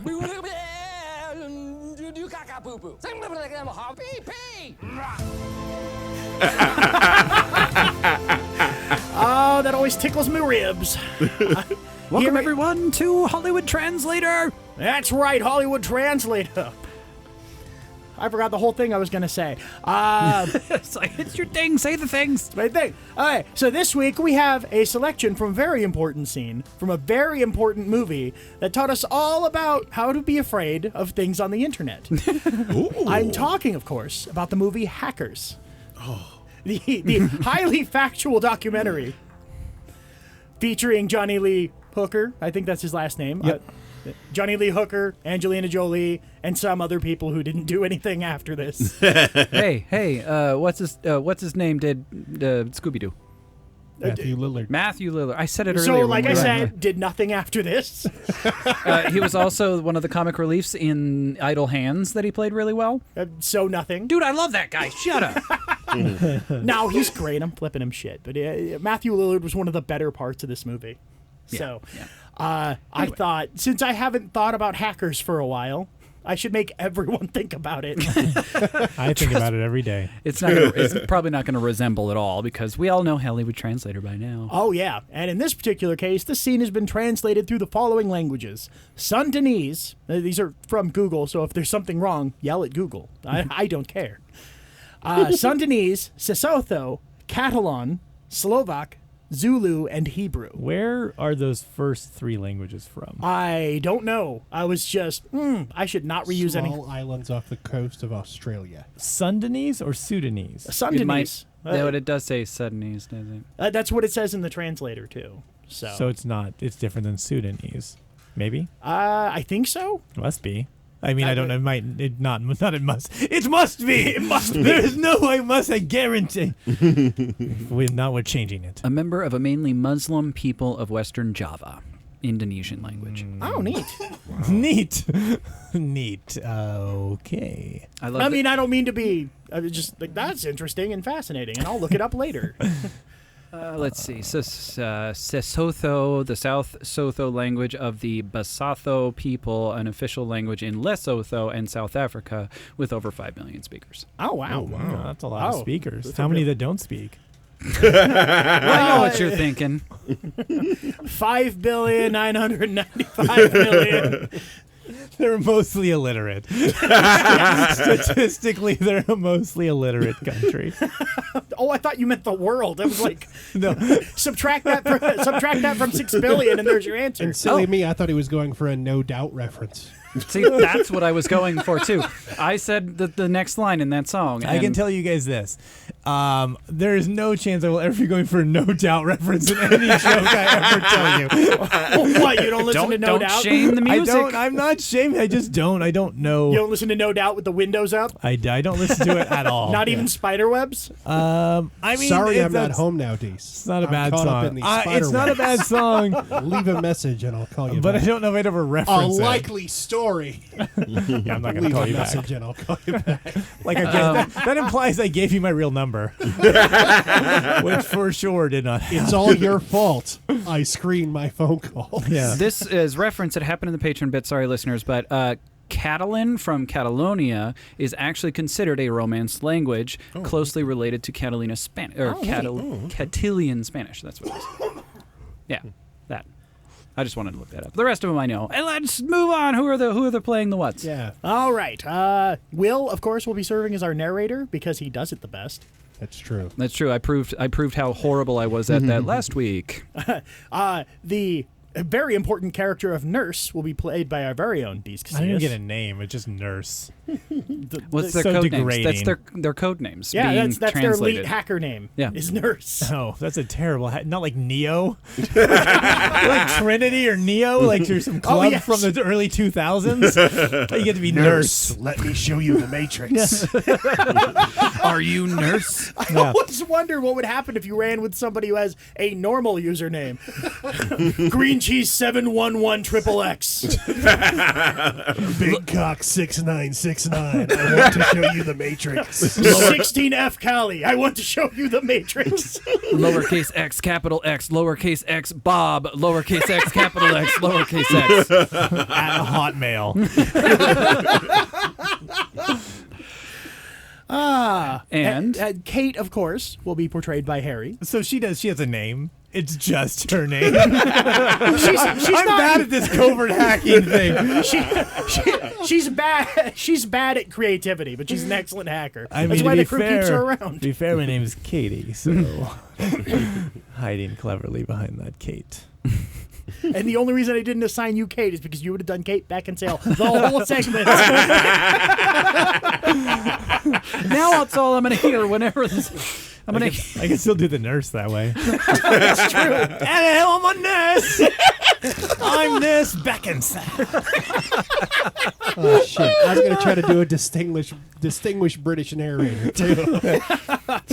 Andrew will play the ever well-known character Distance. Yeah. And I will be taking on Nikon, the only one that didn't succumb to translator It's a fatigue. douchebag name. Oh, Distance. did it stay? Yeah, that's it. Yeah, no, that's actually the character's name in the movie. But I'm going the distance. And Are I'm you going going for for speed. God damn it. I'll get the cake reference.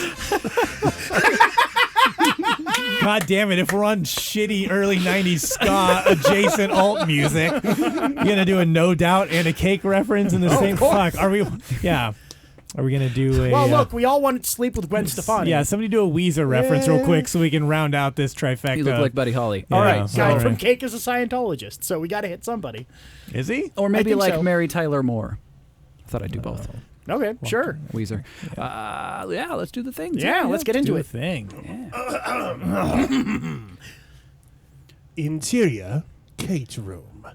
The nurse was born. Kate, Nikon, and Distance can use it disc. Kate, listen.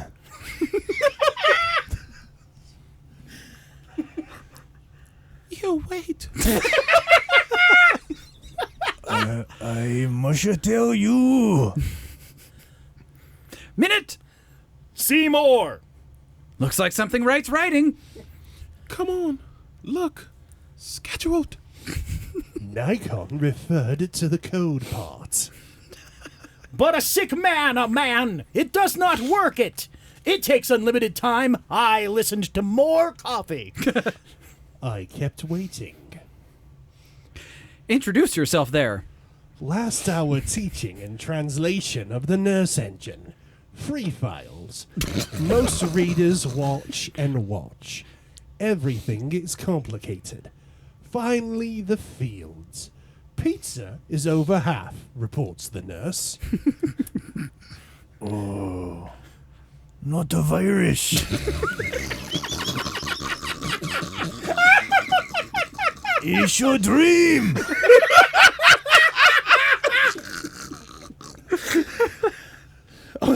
What is?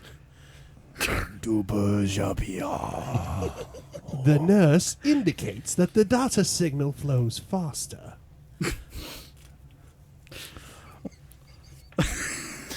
Don't have fun with this.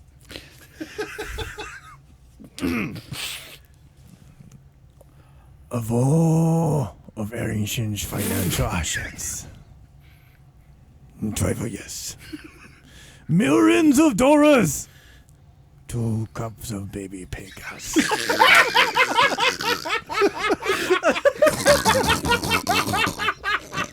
Whose laugh sounds like sleep apnea? There's 3 big dudes in the room, so you got a 33% chance. 2 cups of baby pig. I'm trying to act. Sometimes it takes a few cents. And no one could hold it because the money was not there. It's finished. Imagine that the data has changed neighborhoods. Right. And when the design is ready, it's out to make money and spin your ways. Joy Refshe before entering the ring. Ruka for a reason. Do so. Hurry up quickly. This begins.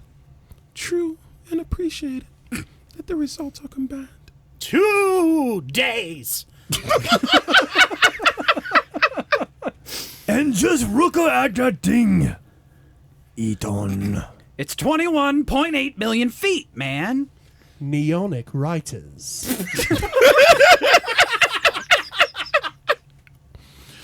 Whoever wrote this should take it.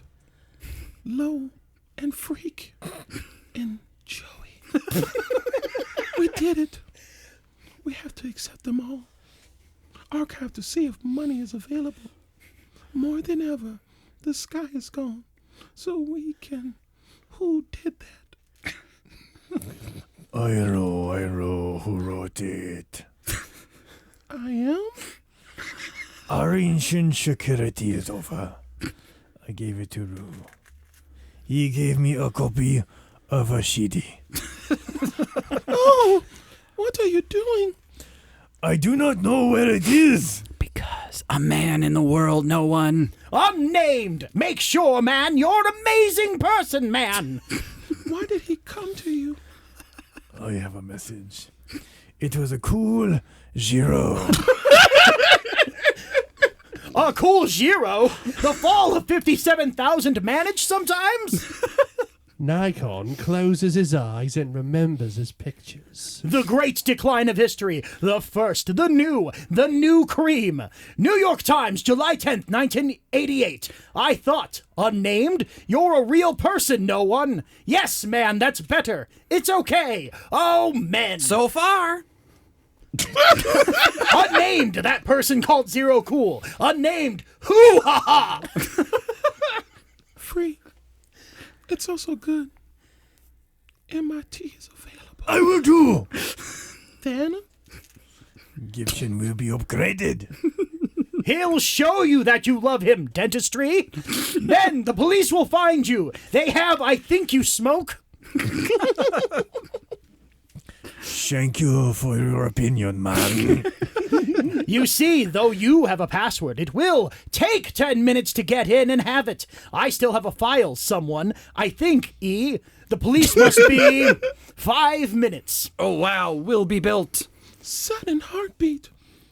Never send a child into a female job. Vagina lips. Anything else, you can do it 7 times. They're both afraid. Help! We can do it 6 times.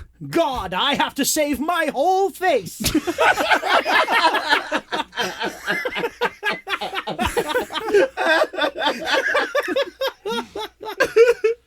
Help me. We can do 5 minutes, man. Okay, suppose we go to the store. Woo woo boom! This has been...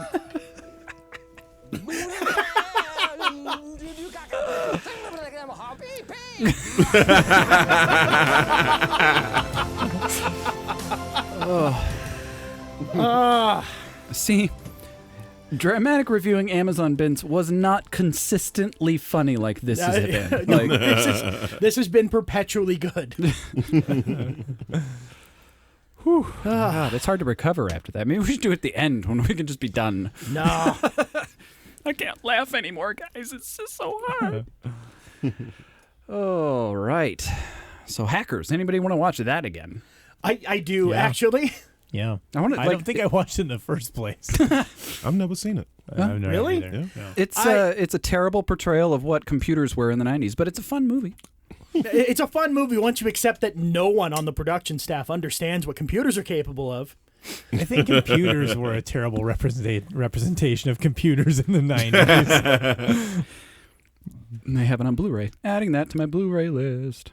A Blu-ray list. Yeah, I'm trying to build my collection back up because I got rid of all my DVDs, and now I've got these 2 THX certified speaker sets, and I want my. Have you tried digital? Digital doesn't have. Downloads. It doesn't have the Oh, the high 5.1 Dolby DTS nice and all that. stuff. Yeah, I mean you can stream in high def, but you still only have 2.1 maybe audio instead of THX around you audio. When I do, the most of what I do is either Chromecast or computer and whatever, and it just doesn't translate the 5.1 to the speakers. Chromecast is not capable of it. Neither is Fire Stick. The only ones that can is Netflix through PS3 and PS4. But I can't do my Google Play movies on that because it's Sony. So I get Blu-rays. Uh-huh. And I have lots of them now. And I keep getting more. Dun, dun, dun. Johnny Mnemonic. Oh, God. Do you remember when that was out on VHS? It was an orange video. Do you guys remember that? Yep. Oh, I loved my favorite ones were always in orange. The cutout was Keanu's forehead, and you just see the tape in there. Yeah. And I was like, well, all right, okay. I'll give you credit for that. The rest of the movie was kind of trash. I don't know if I ever actually saw the movie, to be honest. I just know my buddy's older brother stole it from a video rental place. So he still owes $18,000 for Johnny Mnemonic. He's the reason Blockbuster went out of business. Right. It's like, not Johnny Mnemonic. If it hadn't been that one title, we'd be fine. That was the one that put him under. Oh, exactly. He was one of the murderers in Scream. What? Johnny Mnemonic? No. That'd have been so great. Like Johnny Mnemonic just shows he's not Johnny Keanu Mnemonic, Reeves, right? It's Johnny From the movie, just murders people and Scream. He's like, "You're welcome, Ghostface." He gives him a wink and a gun, double gun, finger guns, and just rolls out. And then Lorenzo Lamas pops on the screen and walks off, and everyone's like, "Was that Lorenzo Lamas? What the fuck?" We've got actors and cameras and tech people. Let's make this shit a reality. Let's just shoot that version of Scream. That movie. I want to do a version of Scream where it's just Guilford Godfrey screaming for an hour and a half. You can just listen to his podcast and get roughly the same effect. Also true. Oh, I've always wanted to make a movie where you like I wish some movies weren't advertised. Like, just like, hey, this is the movie we're playing at 3 p.m. Like, come check it out. Like, no expectation. You have no idea what it is or what's going to happen. Can you imagine how, like, pure your viewing of that movie would be? Yeah, that's a great idea. Yeah, instead of, like, seeing the preview or having spoilers or wanting, like, hoping it's a sequel to, like, you just no idea. You get Vanilla Sky or you get Transformers or anywhere in between. Like, you don't know. Oh, okay, I see what you mean. Like, yeah, that'd be great. You have no idea what it is. The title, the premise, the actors, nothing. There was actually a local movie club that did that. Yeah. There's the girl who ran the club would basically pick a movie each month, and people would show up and just watch whatever the movie was that she picked. Yeah, and that's yeah. I mean that's still fun too. Although you still run the risk of having seen that movie or knowing of it. But this would be like a new movie you know nothing about. Yeah, that completely nothing about. Like I feel like that's the purest way to watch a movie, and you could really. That's the only genuine way to truly get a barometer of if you enjoy a movie or not. Yeah. So you just do like a segue thing, like you just have a commercial with the name of it and then the date that it's happening. Yeah, it's essentially how I'm treating the new Star Wars movie. I'm avoiding any articles, any trailers. When we go see new movies, whenever it starts, I only know like the first 2 frames of that trailer as I'm going, huh? And I'm plugging and humming, and whoever I'm with has to elbow me. It's usually Amanda. Elbow me and tell me when it's over because I got the first of the new ones ruined for me completely. No. I loved it, but it was ruined from me, and I was just like, fuck that. I'm not having that happen again. I know, but even that has... you still haven't? No. I haven't seen it either. The Force Awakens or which one? Force Awakens. I've seen The Force Awakens. Oh, I haven't seen The Force Awakens. Oh, you haven't seen The Force Awakens? No. Oh, dude. Just go watch A New Hope. It's the same thing. Just watch the original trilogy. I thought it was an all right movie, but I was like, damn, man, you're doing the exact same It's a thing. retread. Yeah, it's a total retread. It's so this comforting way 30, 40, however many years later to bring people back into that universe because they jump over the prequels and like, let's bring you back into something you're familiar with so that we can take it somewhere else later. The people who know Star Wars are familiar with the universe and want a movie. The people who aren't familiar with it don't give a fuck about don't need to be brought into it gently. They just need a good movie also. Like, so it's like, okay, so orphan kid on sand planet meets a droid that with plans to destroy a Death Star and a scoundrel and then there's the mentor who gets killed, and you're like, wow, this is you just didn't even change Death Star. You just made it bigger, right? It's a planet now. Oh, instead of just planet size, it's an actual planet. It's like, well, to be fair, that's actually canon to the regular before all this universe, the Starkiller base. Because the Empire is not creative. Right. They just keep going back to those old. What about the Death Star thing? Should we try that again? This Death Star thing hasn't worked twice, but fuck it. We can make it work a third time. Yeah, part of the canon they threw out, Chewie died because somebody threw a moon at him.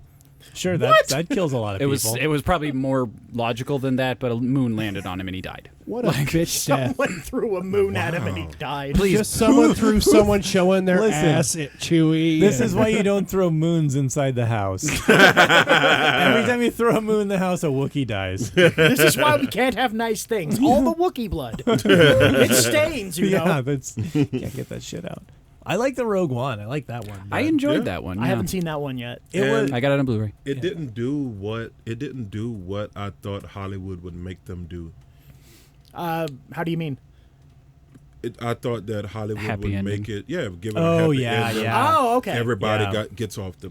Well, man, it's a year old movie. If you haven't seen it and you wanted to see it after a year, oh fuck! We knew going in that nobody was supposed to survive. The fact that they don't is the not spoiler. Well, I've watched all the movies, but I don't have those connections to it. So I don't know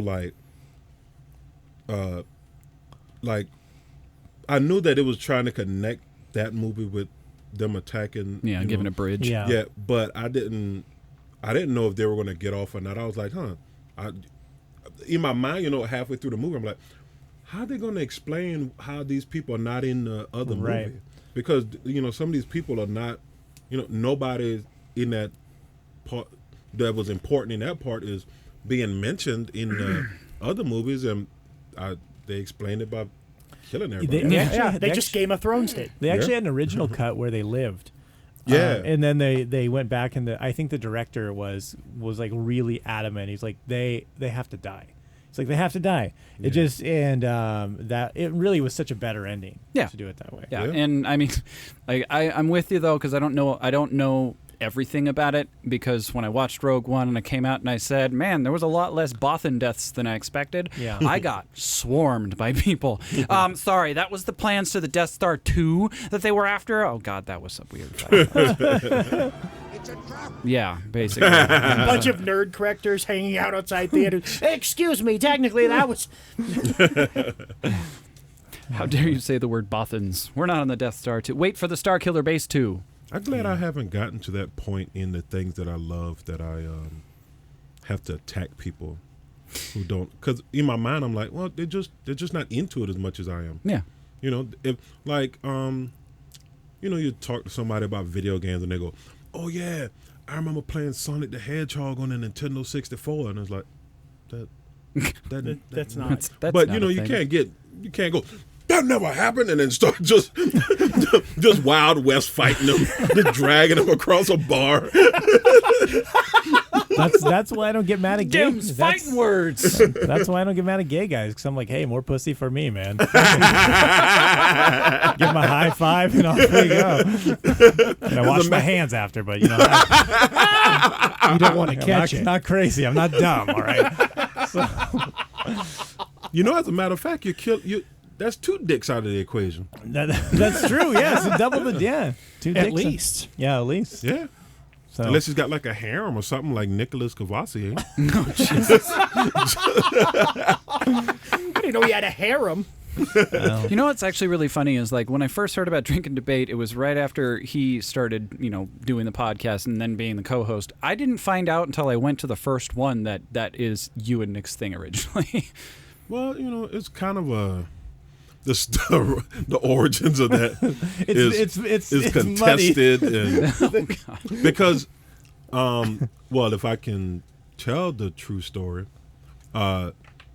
this guy named Josh Tiefert, we've talked about him before earlier, came up with had an idea to do a show, and then he left for Seattle, And so Nicholas, being a slacker entrepreneur that he is, sat on the idea for like 8 months, and then we did it. And I just liked the format of the show because I thought it was original. And so when the ball started rolling on it and it became like a thing, Josh Tiefert, who kind of rightfully so, but then kind of not rightfully so, thought that the idea was stolen from him.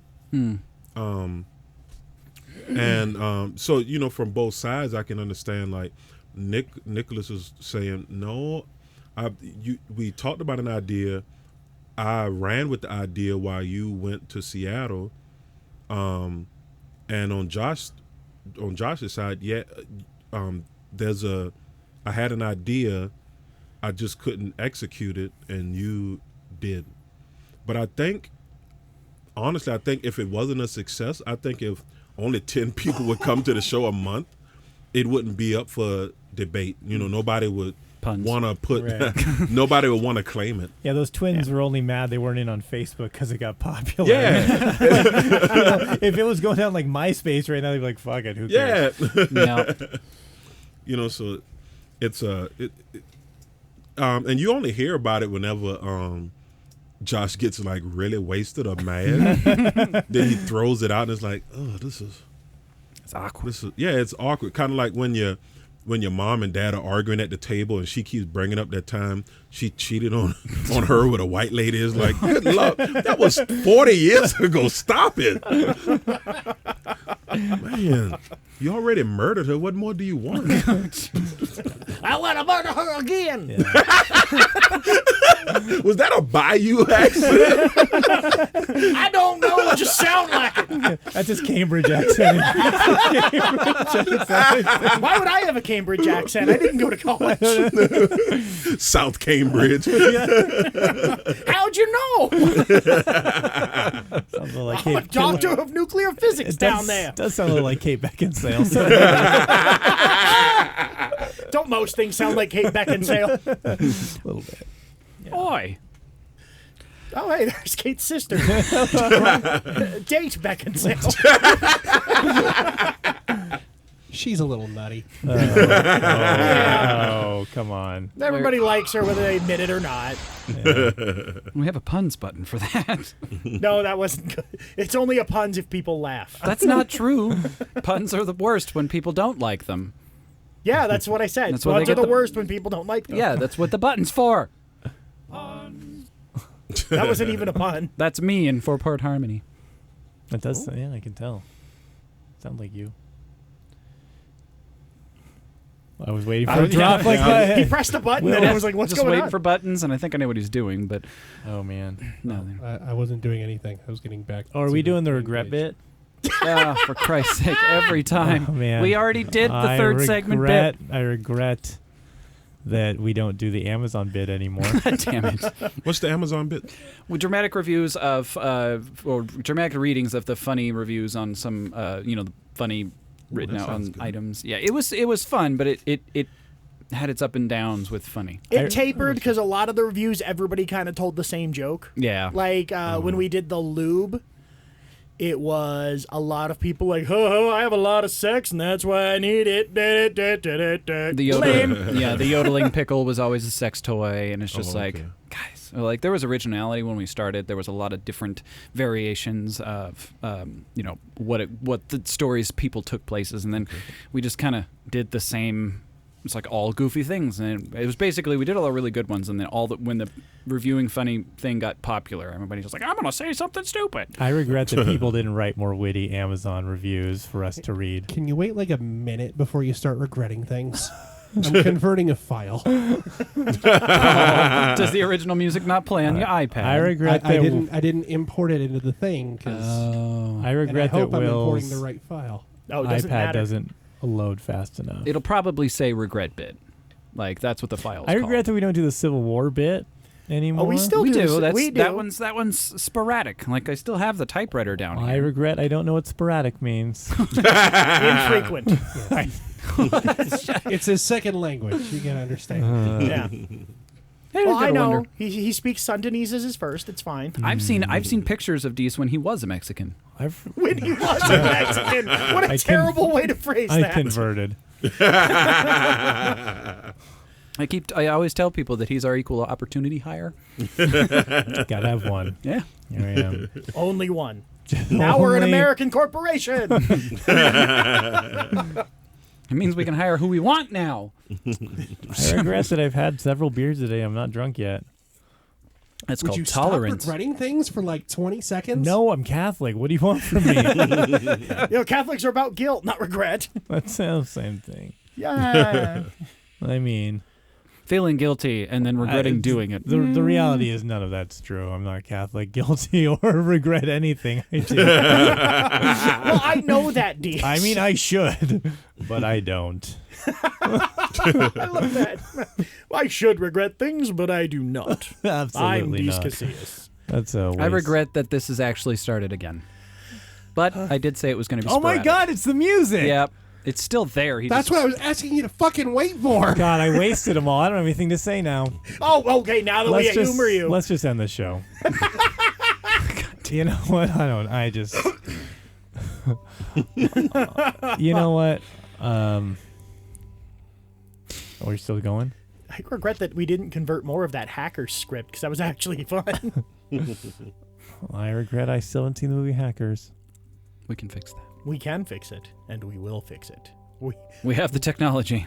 I don't have a Blu-ray player, though. I have 4. Okay, that's 4 an exaggeration. Blu-ray players?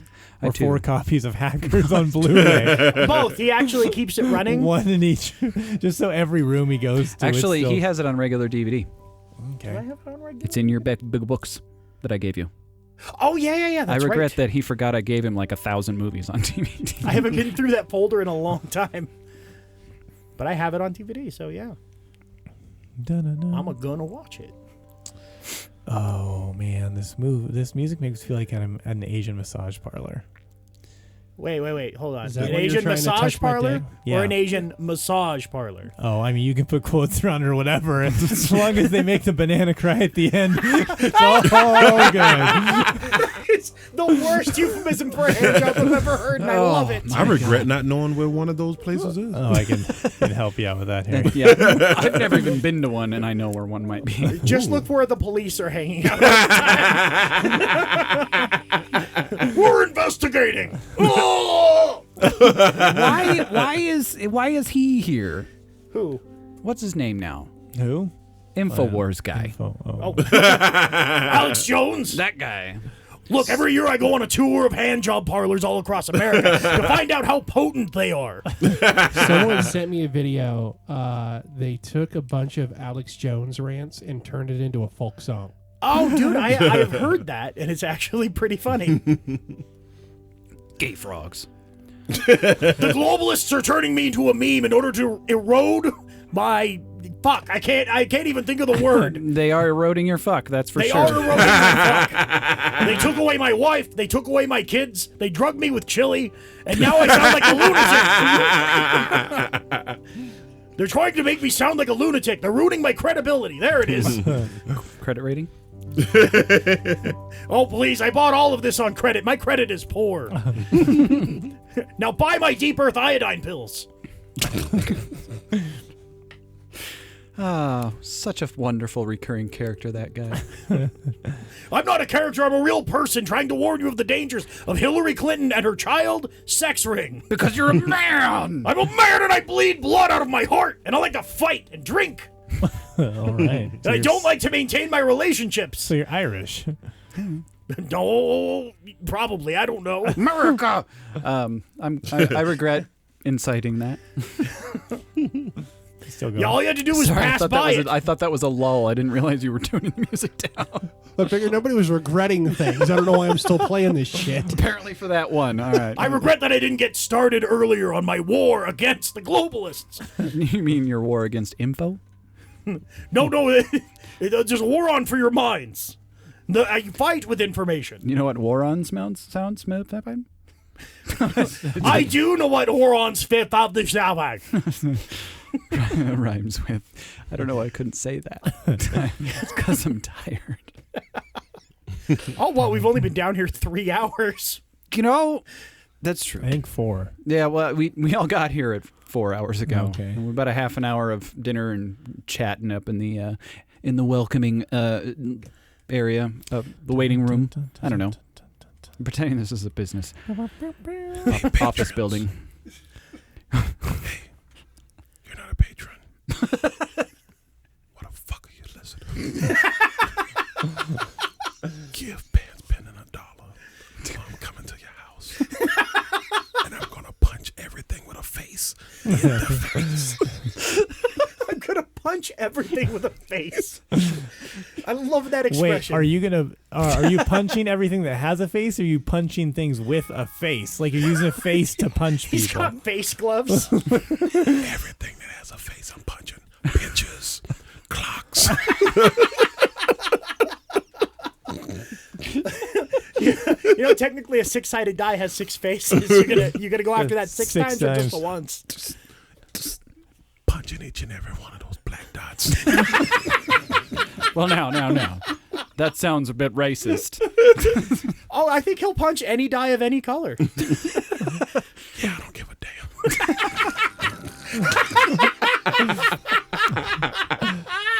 damn. Good timing with that tonight. Oh, that was great. Woo. All right. Yeah. Ugh. Buy my CD. Yeah, do that. Yes, do that. Oh, hey. Looks like our producer's saying it's time to wrap up today's discussion. Yeah, Deece, Harry, thank you guys so much. Especially Harry, I've wanted to meet you for a long time, but I have social anxiety, so I don't introduce myself to people. Do you remember how I met Harry? No. That was awkward. Oh, okay, now I do remember. Yeah, Worst rest stop experience ever. 2 balls down. Okay, do I need to read these plugs, or are we passing that over to Will? That's passed to Will. Don't forget, you can see Harry live August 2nd through 6th at the Spokane Comedy Club. That's 315 West Sprague Avenue. Like Harry's Facebook page at facebook.com/Harry J. Riley, and find him at harryjriley.com. His Instagram, King Peppersnake, to see his fantastic photography. And, of course, there's the King Peppersnake Show. And, god damn it, go to your favorite music delivery service and listen to his CD. Harry J. Riley is King Peppersnake.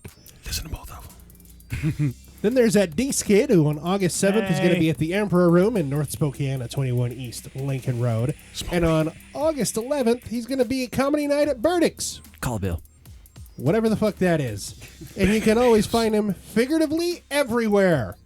There's also Drink and Debate at the Spokane Comedy Club, the Social Hour Comedy Showcase every Sunday at the Ridler downtown, and of course, topping them all, the Social Hour podcast found right here on the Pants Pending Network at socialhourpod.com. And you can always find this show at nerd.pantspainting.com and our new video home at bit.ly/celebrategeek. And while you're at pantspainting.com, check out all our many great shows and YouTube channels, like The Social Hour, The Hustle, Burr Martin Experience, Defortification, Celebrate Geek, Drink and Debate, Why Haven't I Seen This, Darkest Corner, and so much more. Find this show on Facebook at facebook.com/NERD podcast. That's Nerd Podcast. And on Twitter at PPSNERD. PPS Nerd. And, of course, you can subscribe to the show on iTunes, Pocket Casts, YouTube, Google Play, TuneIn, Satchel, and many more. Also, if you're not watching this show on YouTube, you're missing interpretive dance. And, of course, help us reach as many ears as we can. Go like, comment, share, and subscribe on whichever platform that you prefer. Do you have a question, a comment? Would you like to yell at us about something we've said? Probably the last one. If you want to do that, we'd love to hear about it. Visit nerd.pantspending.com to shoot us an email. We will even take the time to read and answer your questions on air. Also, death threats. Or you could take that email and shove it straight into your butt. If you ain't giving us $1, we don't want to hear it. And speaking of some dollar, today's episode was sponsored by our patrons on Patreon. If you'd like to get exclusive access to our shows, behind-the-scenes peeks, and early access to some of our episodes, become a patron today. Patreon.com/panspending. I was Steven. Now I'm Eleanor. I was Andrew. I'm still Will. I'm Deece. And I'm King Peppersnake, sons of bitches. You better listen to my shit. You should. And thanks, of course, for being a part of today's show. Pants Pending.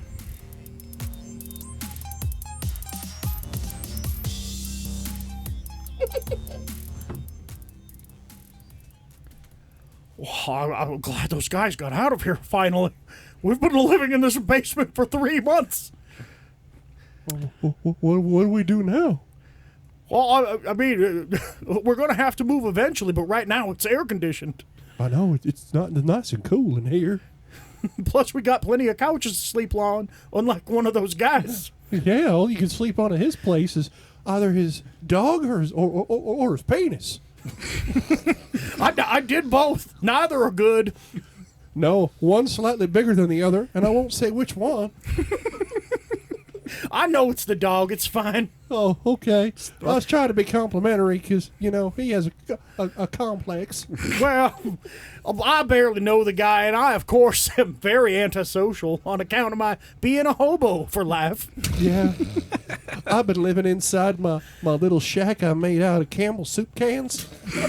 Some gentleman tried to throw a Nally's chili can at me. I told that some bitch he could shove it up his asshole. Did he give you $1 first? Yeah. Okay, well then good.